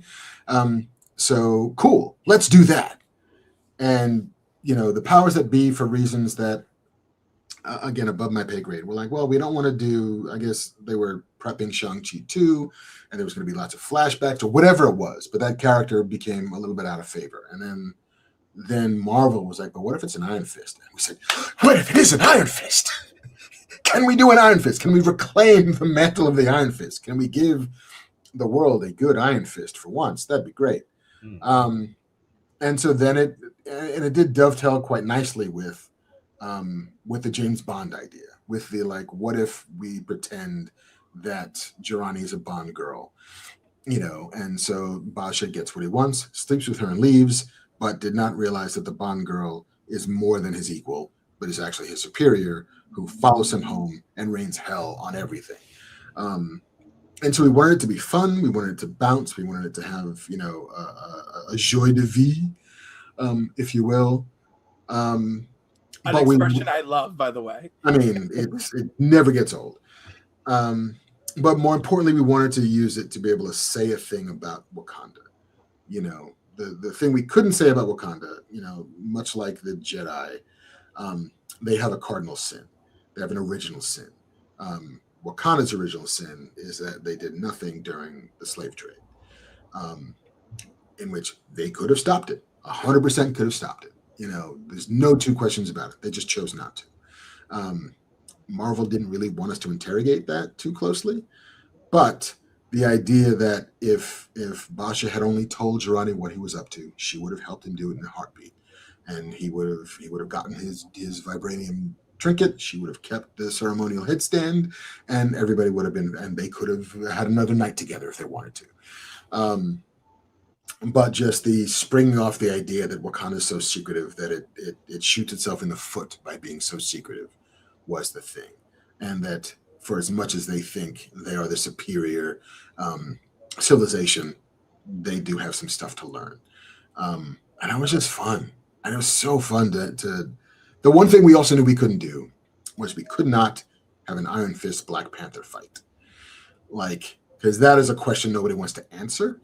So rather than have to choose a victor, like Hobbs and Shaw, nobody's going to win this fight contractually. So better to just not have it. So can we contain the infiltration of Wakanda from reaching the palace, from reaching the throne room, was the mission of that episode. Very impactful. I loved it. So much fun. It is fun, and I by the way, I was so late to the party on Eyes of Wakanda, and then one of my friends was like, what do you mean you haven't watched it yet? I'm like, I don't know, stuff was happening. I didn't have Disney Plus, so I got Disney Plus back for X-Men season 2, right? Mm-hmm. And I was like, okay, before X-Men season 2, let me watch Eyes of Wakanda immediately. Yes, I just, it was a great series. Legends and Lies, Lost and Found. I love alliteration, by the way. Great episodes. I'm turning into a bigger fan of you tonight than ever. Just the build up and the research to this evening has just already gotten me all giddy with the things that I have loved. And then the Batman thing, it broke me. I was like, that's my favorite episode of that series. Is it okay if I Rich, is it okay if I ask the 1943 question? Don't you want to ask the other Eyes of Wakanda question first? It's up to you, but it's there. We just talked about it. I know, but I feel like we're pressed for time. So I wanted, and also, it's still Wakanda related, all right? Marvel 1943. I don't have to go anywhere that quickly. We got time. Yeah, we got time. No, y'all are great. I have a clock, you know. Yeah, At a certain point, I can leave and just let you keep recording, and you can go to 11 o'clock. Oh, also wait. One question from the chat: who is your favorite Starship captain? Cisco. Oh, Cisco is interesting. so good. Cisco is so good. Now, I was very hard on Janeway back in the day, and upon revisit, even though there's a lot of stories I don't like and a lot of payoffs I felt were not paid, but Homegirl did some work, and she deserves a little more love and a little more. She deserves a revisit. She deserves a revisit. She does. And When I was working on Star Trek Picard, in the offices, there were little like name tags on everybody's office, and you could choose which captain you wanted to have on your name tag. ooh, And I chose Cisco. I love it. I love it. Yeah, DS9 is a big part of both my Star Trek life and my personal life in a handful of different ways. But yeah, DS9 is the show that walked so that Battlestar Galactica could run. Ooh, that's a hot message to send. There's a lot of Battlestar versus DS9 people out there. And wait, there's another show too, the one that J. Michael Straczynski worked on. Babylon 5. There's a Babylon 5 versus Next Generation versus Battlestar. The Babylon 5 DS9, Civil War is long and still ongoing, I feel. Right, but it brings everyone else into their mess. They're like Professor X and Magneto. It's like your lover's quarrel has turned into 60 years of storytelling. Stop it, you guys. Playing on both your houses. Yes, but oh my God, Mercutio. Oh my God, you are quoting Romeo and Juliet to me and stabbing me. And I don't care what anybody says. Mercutio was definitely queer. Why did they say to him, do you consort with Romeo? I know. And let me tell you, he would have consorted if he had a break. Listen, that's it. Young hearts run free. Oh my God, I love that movie too. And people crapped all over that. I don't care. I loved it. But Marvel 1943, Rise of Hydra, the video game, it's been shelved apparently. Not true, right? Not true. Like, we're just not hearing stuff. It's still in development. It is still in production, yes. Okay. See, this is the age of where I have to question so much, right? Like, because there's plenty of like articles that are like, it's been shelved, right? But then when you read the details, it's actually very unclear, and the title is just used for shock value. Yeah. I mean, all I can say is that Skydance Interactive and Skydance, the big Skydance, and then above that is Paramount, are still invested in the game. They are still actively in production on the game. So like any rumors that has been shelved, any rumors that have been canceled are not true. Okay. It is coming. I could not tell you when, because it turns out it takes forever to make these games at a level that I had never ever been privy to before. Although I mean, this game will not be Grand Theft Auto 6, no matter how much money gets spent on it. But it doesn't surprise me that a game could take them like a decade to make. If you do it well, it takes a long time. Hey, if they can do what they did with Spider-Man. When they announced it, you were pretty excited about the storyline. Are you still excited about it? Very much so. Very much so. The more I mean, I was in the writer's room on that game. And so I know what it is. I know where it goes. But that was a pandemic gig for me. And it's now been however many years since the pandemic. But even the more that I see of it, the more work that I've seen that they've done on it, I'm more excited than I was before. And I was excited before. If you had to guesstimate a release date? Probably not this year, for any number of reasons, most of which is I think every game is racing away from anywhere resembling proximity to Grand Theft Auto 6. Mm-hmm. But yeah, I mean, it feels like a 2027 game. Okay. Feels like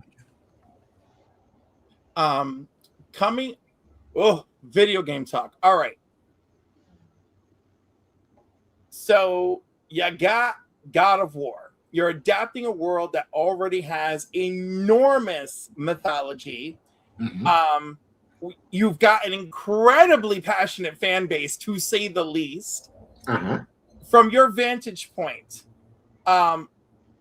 what is your biggest challenge and what is your biggest opportunity in translating Kratos to television, right?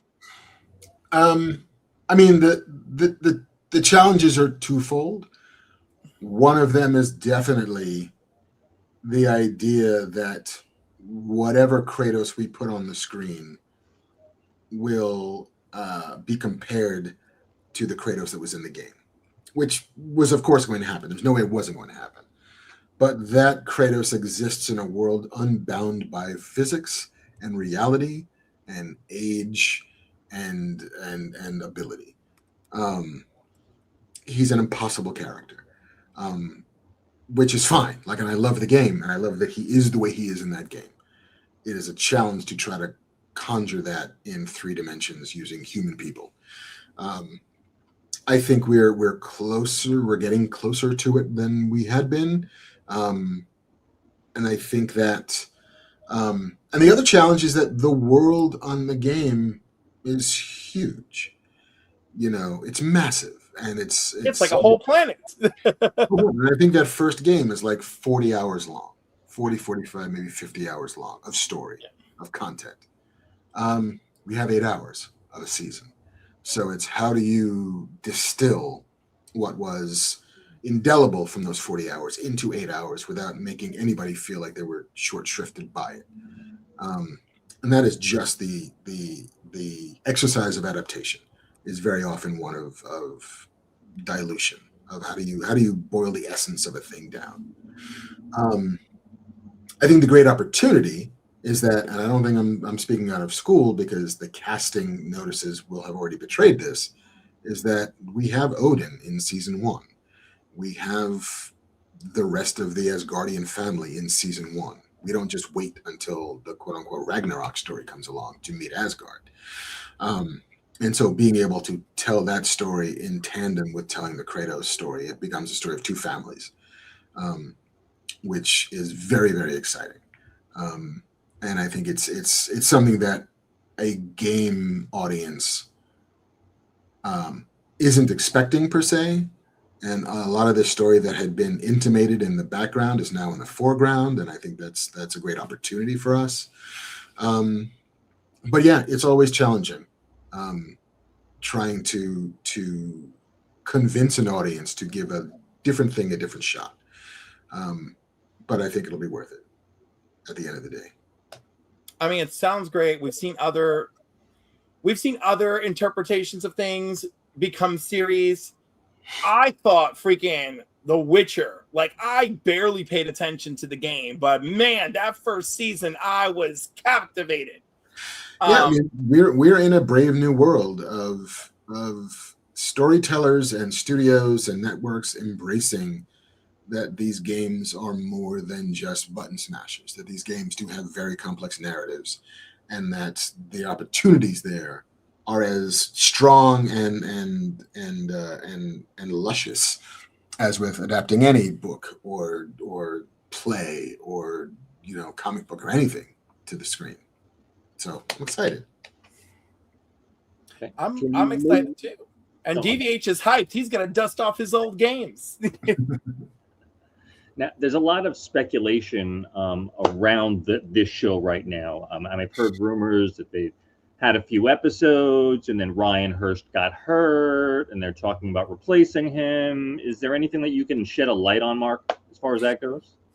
Nothing beyond what's already been released in the press, and that we have cast Dave Bautista. Oh, that is official. That is official. To replace Ryan Hurst, who did injure himself quite extensively doing a stunt on set. And so, like, there's a lot of now figuring out how to go forward from here. People who get paid a lot more than I do are in the process of trying to figure that out.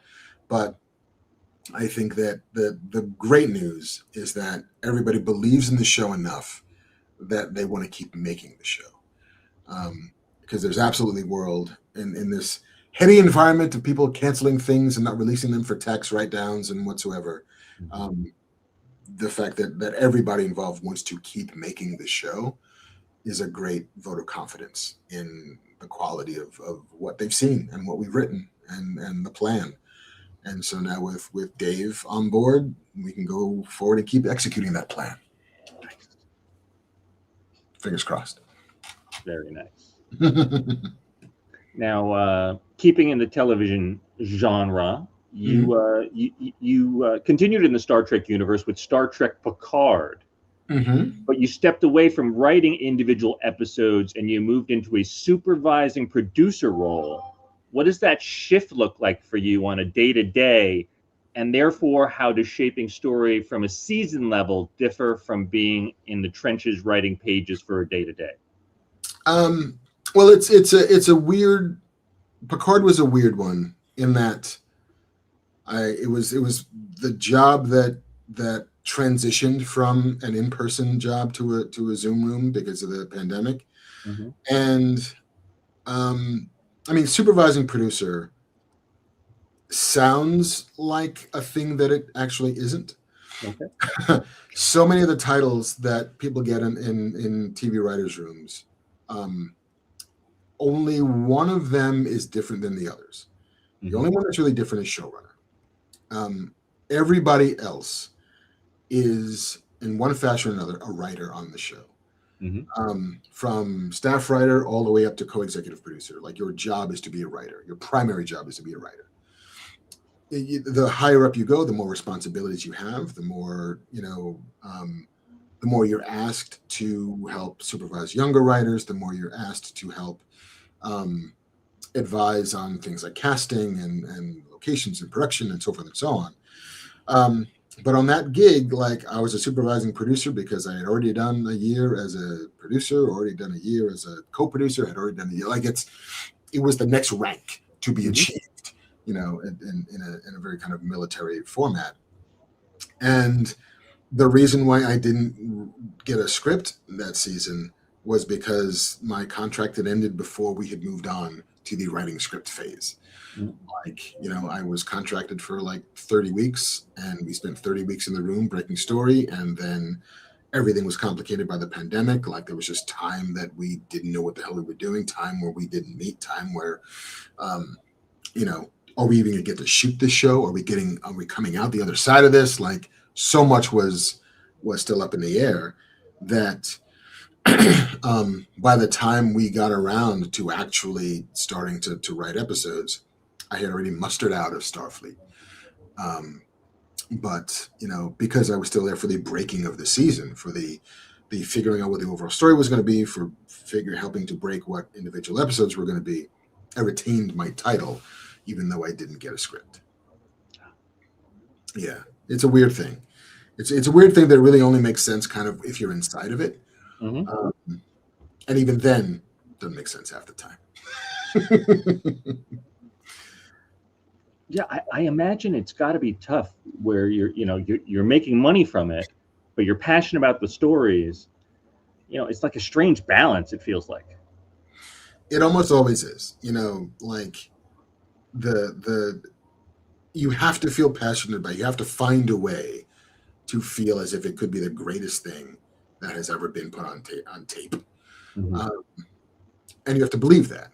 And then, occasionally you're confronted with the reality of, this is not going to be the greatest thing. It's going to be good. It might even be better than good. It might be very good. It might also be television.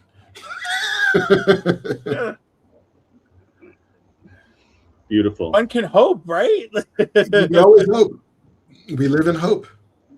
I mean, I have been lucky enough to never have to take a job that I knew didn't have a chance. Didn't have the potential of being great. We all get disabused of that at some point along the way, but nothing has been like, man, this is going to be fine. Nerdy Geek wants to know, did you ever get a chance to stand on the bridge of Enterprise D? I never did, but I did stand on the bridge of the Enterprise 1701. No bloody A, no bloody B, no bloody C. Just Kirk's Enterprise. I got to stand on the bridge of. Very nice. Cool. Cosmic One would like to know, what's your favorite horror movie or horror franchise? I think my favorite horror movie is Nightmare on Elm Street, the original.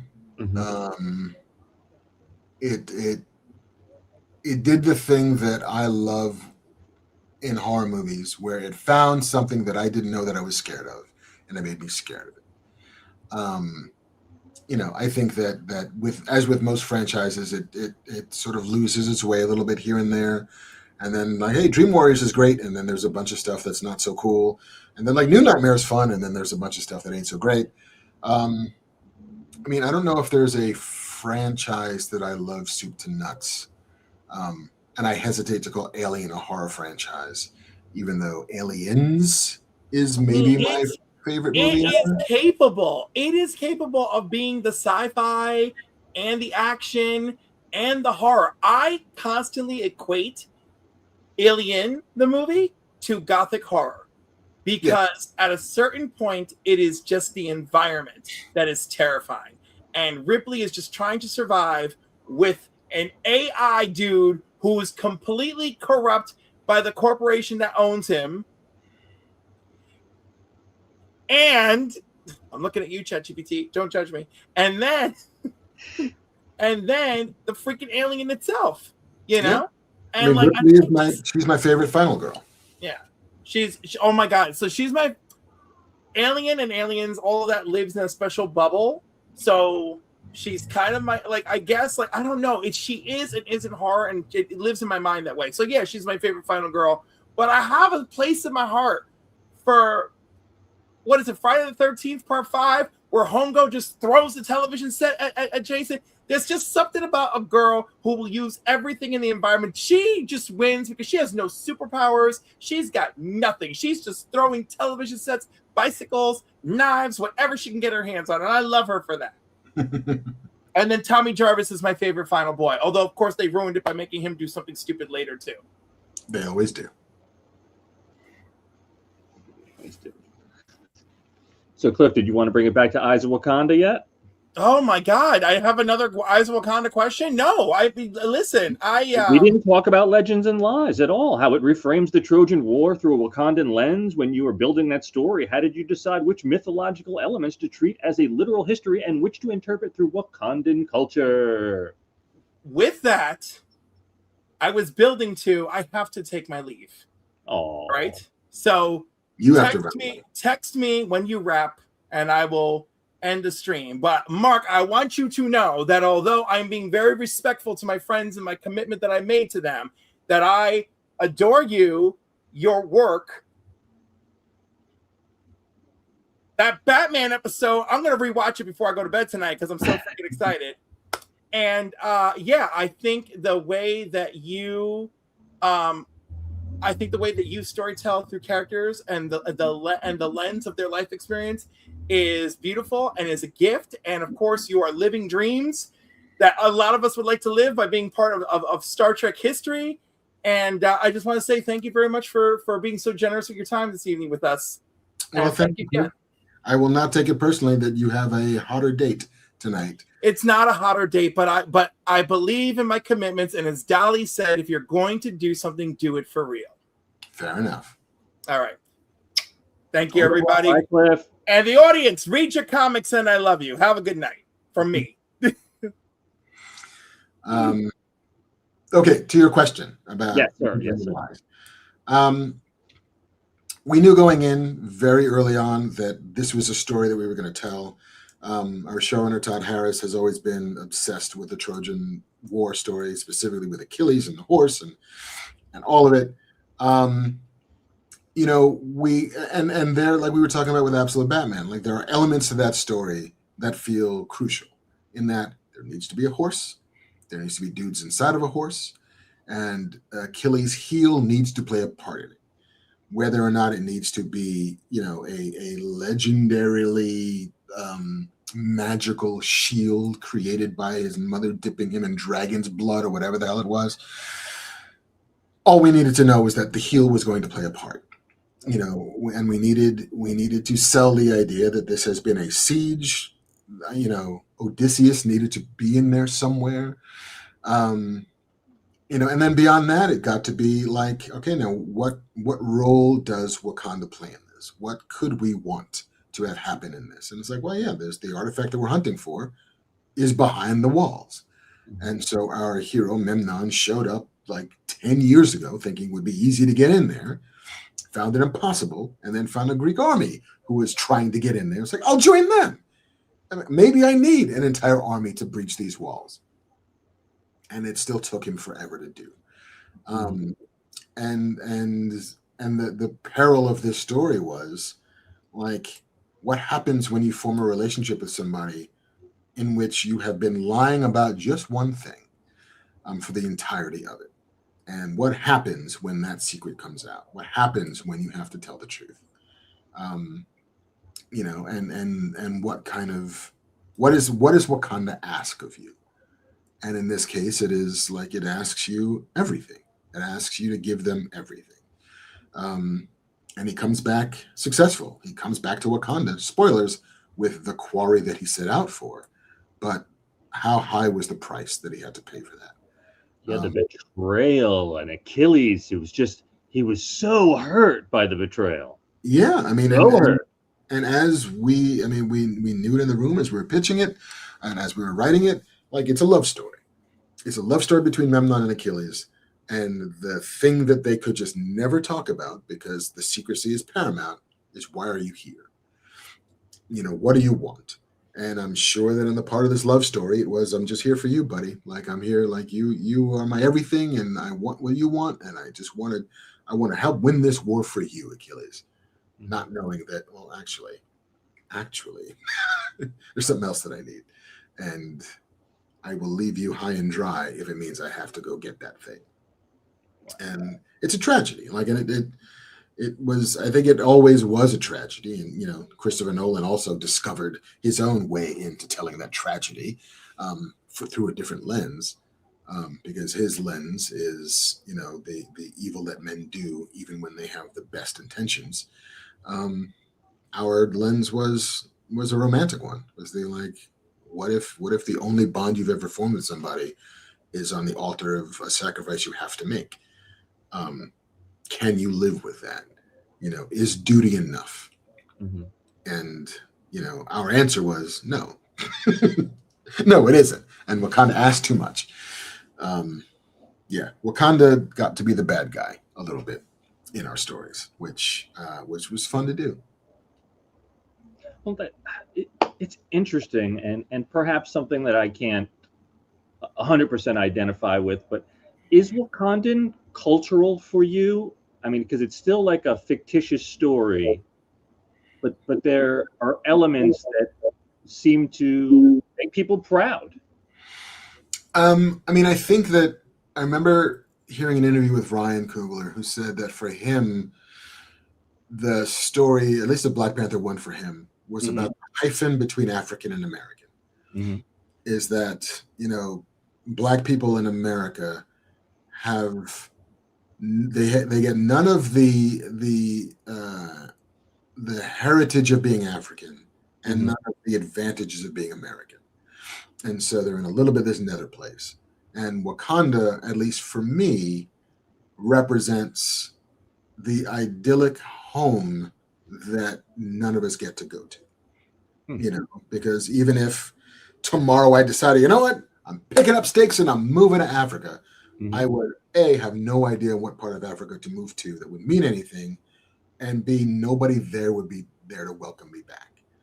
Because I don't actually have any people there that I know of. I'm sure I do somewhere distantly scattered places, or maybe all in one particular village somewhere off the west coast of Africa. But I don't know that. And so Wakanda does represent this sort of mythical, idealized, aspirational home. for a diaspora that has never really had one. And there's a power there. It is the power that fiction has to build a future that had previously not existed. And so and I talked before about being able to make choices and being lucky enough to have a career in which I can make choices. Wakanda was a choice. Like, there was another show that I could have joined.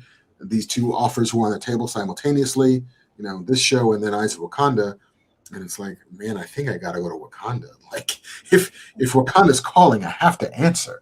Mm-hmm. It's like, yeah, well, they'll pay you a third of the money. It's like, I know, but it's Wakanda. Like, I kind of have to go.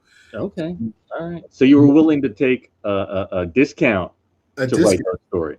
Because, yeah, when Wakanda calls, all right, it's really hard to say no. And that's kind of beautiful. I love it. And I didn't. All right. So what else we got? Oh, television. Oh, you've done so much television. But I really love Castle Rock. Mm-hmm. And you did the episode, I believe it was called Filter? Yes. Yeah. Now, that's not a straight adaptation of any one of Stephen King's classic, but it's built from the DNA of kind of his entire universe. Now, when you wrote that story, how do you adapt King's tone and still keep your own voice swinging like you did? I mean, the trick of adapting Stephen King the way we adapted Stephen King, which was we had the rights to, like 6 or 7 books, I think. Mm-hmm. What the idea was, like, all right, we're going to take Castle Rock as the town. We're going to take, Alan Pangborn, the sheriff in Needful Things. We're going to take, a little bit here, a little bit there, and just begin to build what felt Stephen King-y, like. And the trick of it is to remember that Stephen King as a writer is not a mystery writer. Mm-hmm. That's not what he does. Like, he 9 times out of 10 will tell you what the thing is in the title of the book. It's Carrie, it's Cujo, it's Christine, it's it. Like, it's never like, what's doing the stuff in this town? Like, no, it's a double. It's a demon car, guys. It's right there. I will show you this in the first chapter of what is doing the things in this book. But it's more about, building a version of America that feels as hopeful and broken as small town America always felt to Stephen King, which was, here are the ley lines and the secrets that we all keep hidden beneath the surface that we have to sort of present to the world at large. We are happy. We are in love with life. We are living in the promised land. It is 1950s, 60s, 70s in America, and what could be better than this? And then crash into that with supernatural or homicidal glee. And so just being mindful of that part of the Stephen King DNA, while also trying to conjure the J.J. Abrams version of DNA, which is, there's going to be a mystery here. There's going to be a question we don't have an answer to that we will discover, hopefully, by the end of a season. And just being able to kind of get under the hood of Henry, the character played by Andre Holland, and understand, like, what he wants out of the world, what answers are owed to him. What does he feel has been withheld by everybody that knows him, everybody who has surrounded him for the entirety of his childhood? Why did he refuse? Why did he leave and never come back? And what brings him back home now? And how can we begin in Filter, which I think was like episode 7 of that first season? Like, we got to start giving answers. We have to start telling people what the hell is going on. We can't just keep asking questions. We have to start giving answers. And so it was a real treat to be able to be on the beginning of that coming clean thread.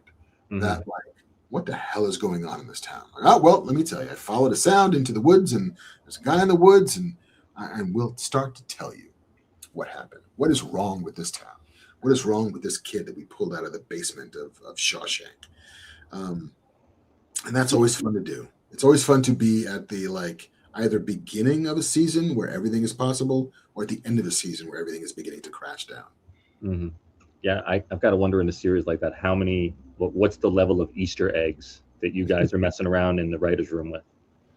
I mean, like, I think eventually there were more than we had intended on doing. Mm-hmm. I think the idea that it was going to be like like Easter egg palooza Mm-hmm. was definitely a marketing invention where it was like, what if this is like the Avengers of Stephen King? And I'm like, well, it's not going to be that. It's a totally different thing. But we had to make sure that there were like enough things. Like you're gonna see Shawshank, you're gonna see Mm-hmm. Juniper Hill, you're gonna see Alan Pangborn, you're gonna see, you're gonna see things that you will remember from other Stephen King stuff. It was like every episode I turned into Hawshack. I was like, ooh, ooh, ooh, right there. There it is. Yeah, see, I brought you back to the 70s. Yep. Mr. Cocktail. Exactly. Wow, that's incredible. Now let's touch in with your work with Kevin on Fat Man Beyond. Mm-hmm. So now you guys bring totally different like storytelling energies. Like Kevin is chaos, and you feel like precision and craft. How conscious are you of that balance when you're breaking down a topic on air, and what makes that partnership click for you creatively? I mean, the thing that works about it, the thing that I continue to love about it, is that I I met Kevin as I was a journalist first, but we really became friendly because we are generally the same person, cut from the same cloth, which is East Coast guys, lower middle class families who fell in love with this nerd shit very early on, and engage with each other the way one would engage with a friend who you went to the movies with, and then you talked about the movie you saw for 2 hours in the parking lot.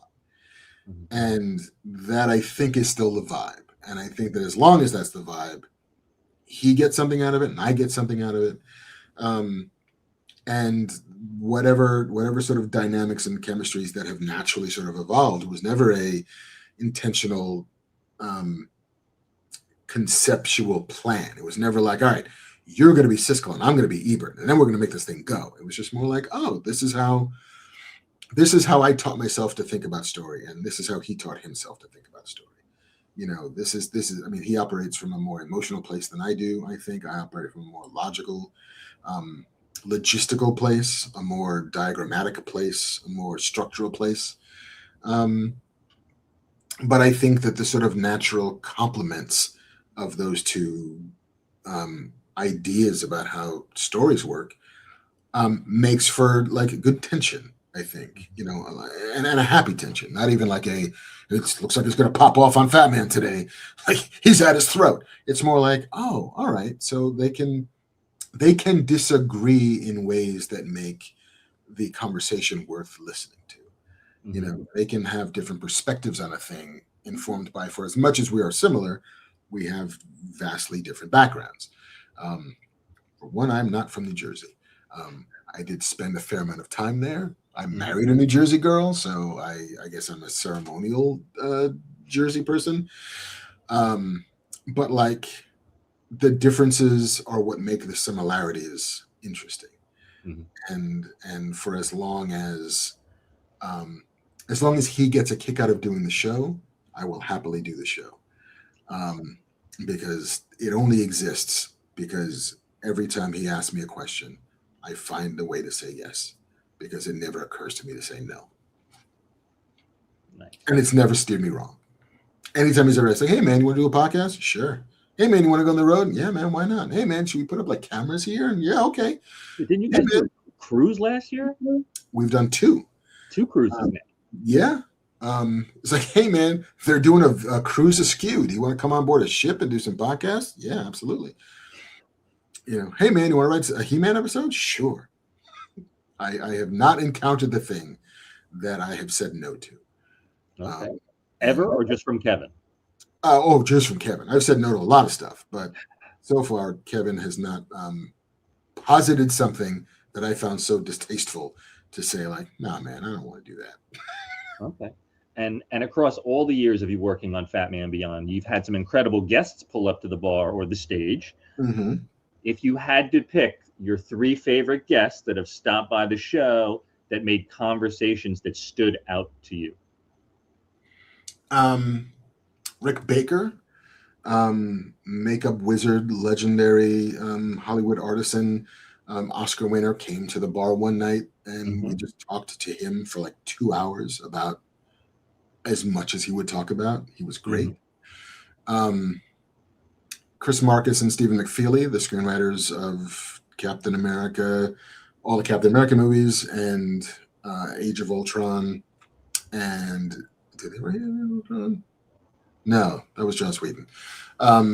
Infinity War and Endgame came and talked to us about those two movies.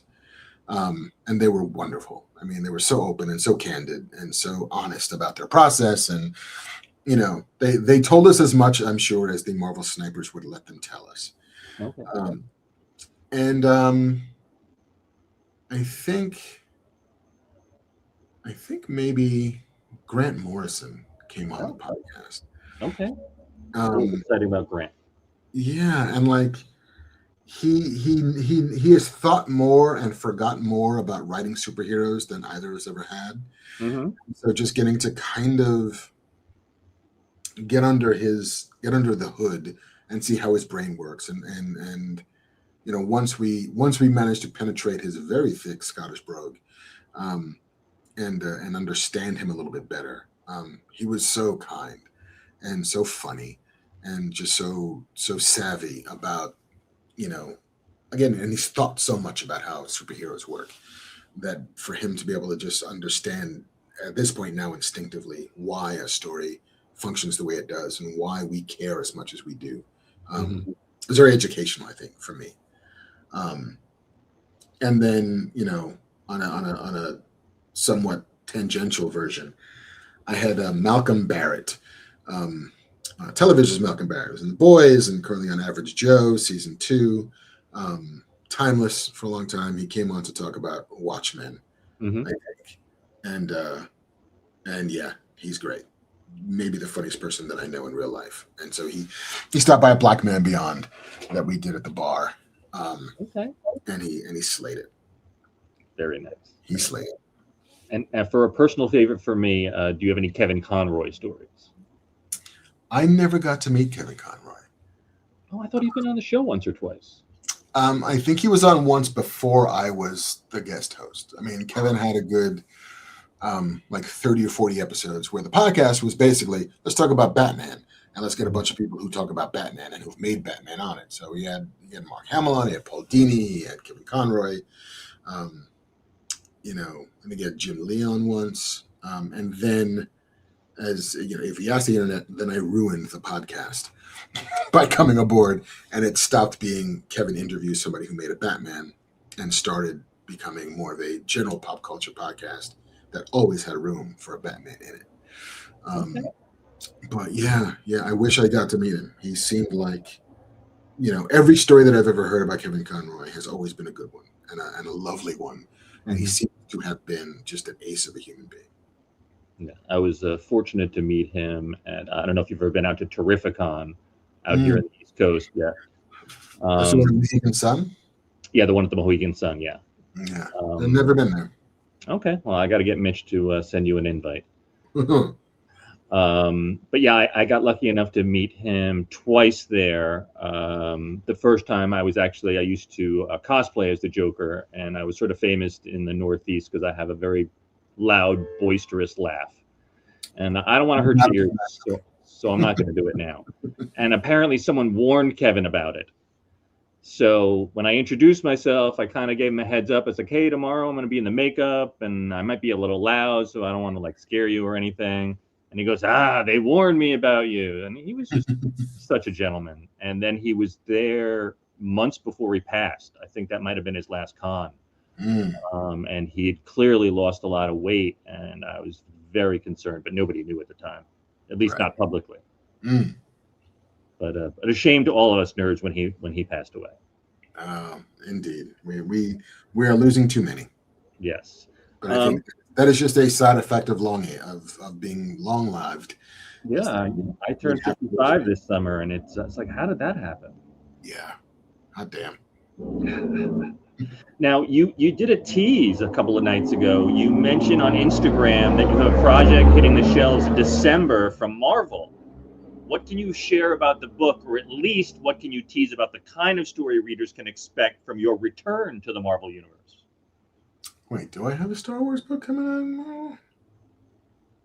No, not Star Wars. You just said it was a Marvel book. I don't. Do I? I mean, I know it might seem disingenuous to be like, did I write a thing? I don't think. I mean, coming out in December. Kevin does, for sure. Okay. I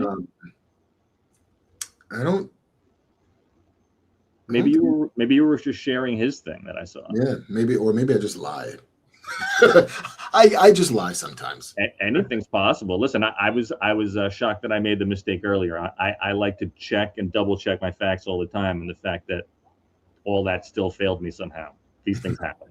I mean, the one of the things that did sort of open my eyes to the perils of the internet was at some point towards the beginning of the year, somebody had left a comment on an Instagram post or something about my top 10 of the year, which I hadn't done yet. And somebody was like, well, the internet said that you chose your number 6 was this thing. And I was like, A, I haven't seen that thing. And B, I haven't put out my top 10 podcast yet. And then I went on, Google, and then I searched for my top 10 of 2025, and it had an answer for me. And I was like, see, there's the problem, is that ChatGPT can never tell you it doesn't know. It must be just part of its programming that I don't know is not a valid response. And instead, it will just lie. And so I've started to, with a very skeptical eye, treat the internet and even the information that I used to trust. The enshittification of the internet is now proceeding apace to a point where it will now have, in very short order, have absolved itself of its use as a source of information that could be trusted. That is a huge shame. It very much is.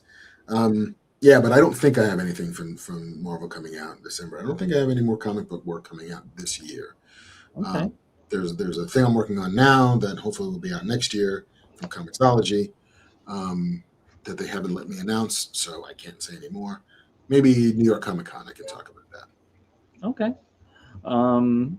I guess my last question then is that you've been a journalist, a comic book writer, a screenwriter, a producer, an animation writer, and a podcaster. When you look across your entire career, what do you understand about storytelling now that you wish you understood when you first started? I think that the thing that it took me the longest to realize was missing in my work was that people ultimately respond to character. For a decent chunk of the front end of my writing career, there was a lot of like cool stories and big things and like plot twists and but the characters were relatively shallow. Like the rewriting work that I would always end up doing would be to add more character, to add more depth, to add more heart, I guess, to add a sense of animation behind their eyes. And that is the thing that now, in the end of my years,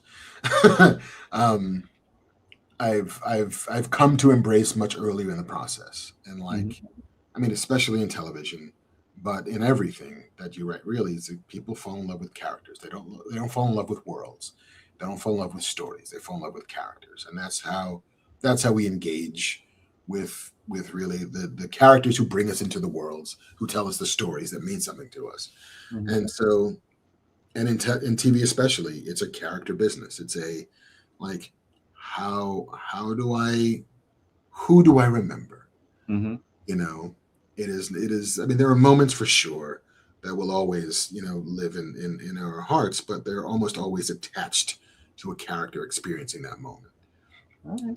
And so that is the thing that, I'm not going to say I wish I knew earlier, because I think that the journey is the point. And so getting to realize that and having been down those cul-de-sacs that didn't really lead me anywhere, and being able to back out and realize, oh, that's what was missing. Okay, I got it. I needed to make those mistakes. I needed to travel down some bad roads before I got to the good ones. But that's That's the thing that I think I know now that I didn't know then.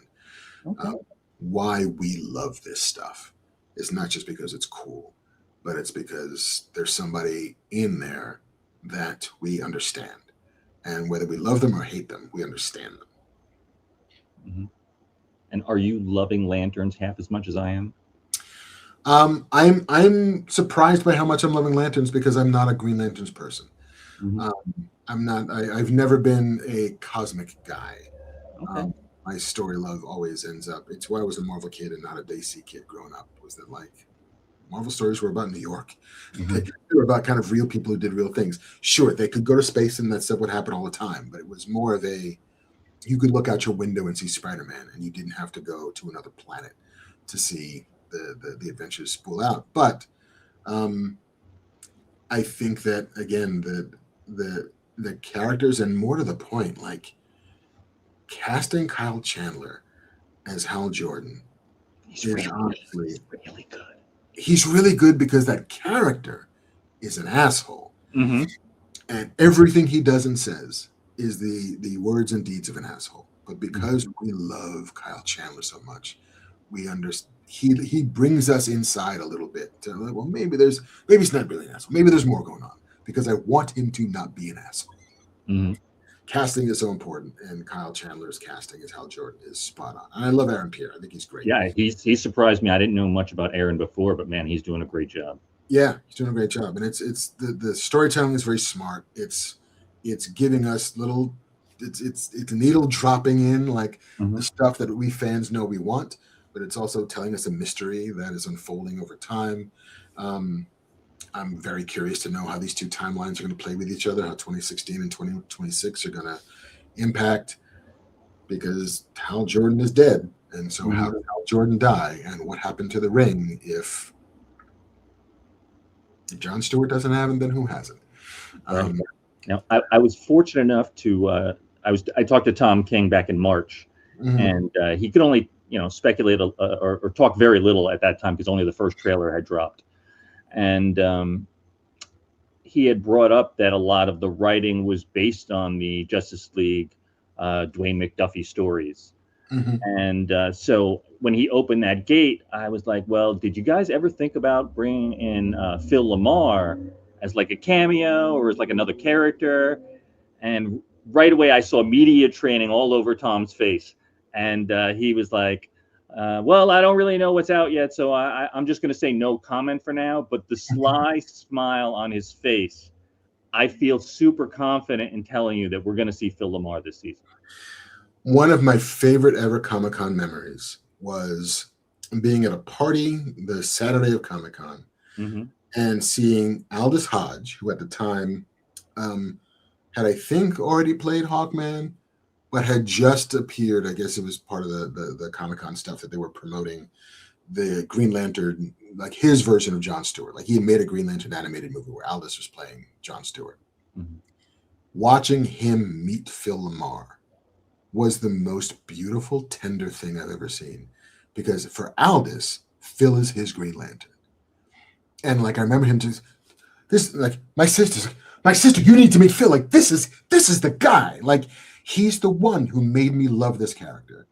And so to watch that thing, and also I love Phil to death. Like Phil's a friend.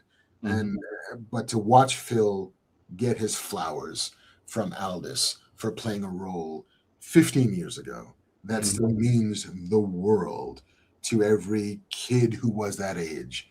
And for them, he is their Green Lantern. And so the idea that this show would find a way to incorporate Phil into it, because again, for a whole generation of kids, Green Lantern isn't Hal Jordan, it's not Alan Scott, it's not Guy Gardner, it's John Stewart. And so for Phil to be in there would make my heart so happy. Yeah.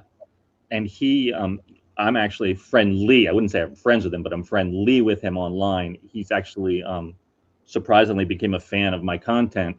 And we've talked a few times behind the scenes. I've met him at Terrificon a few times. Lovely, lovely man. So sweet. Just a wonderful guy. And he, where we have the reverence for him, he has the reverence for Neil Adams and Denny O'Neil for putting Jon Stewart as the first, African American character in that genre and level, it's very cool to see and hear. Yeah, no, I love Phil, and if he's in Lanterns, then I will have to send some congratulatory texts. Mm-hmm. I bugged him today. I was like, come on, I know they're going to drop your episode, and I have a theory. So my theory is that he is either the guy who's financing the farm, or he's the manhunter himself, or those are the same people. That's my prediction. I mean, those feel like good calls. So I begged him. I was like, listen, if once that happens, I was like, come on, you got to grant me the interview finally. So we're waiting to hear back. We'll see. Fingers crossed. Absolutely. But it was a pleasure speaking to you tonight, Mark. You're super generous with your time. You have an amazing, amazing career, and all nerds, we all look up to you, man. Well, thank you. You hold that weight on your shoulders, whether you realize it or not. That's very generous of you and very kind of you to say. But it is just like every now and again, the dreams get to come true. And then how can you most maximize being able to live the dream? And I'm trying my best. That's all we can ask. So you have a great night. Have fun with your family, and let's keep those dreams going. I can't wait to see what you're doing in the future, my friend. All right, gang. Thank you for having me. And hopefully we get to do it again. Absolutely, Mark. Thank you so much. Thank you. Have a great night. Bye. You could just hit the button whenever you're ready. Done and done. Thank you, sir. Bye. Bye. All right, let me get Cliff up.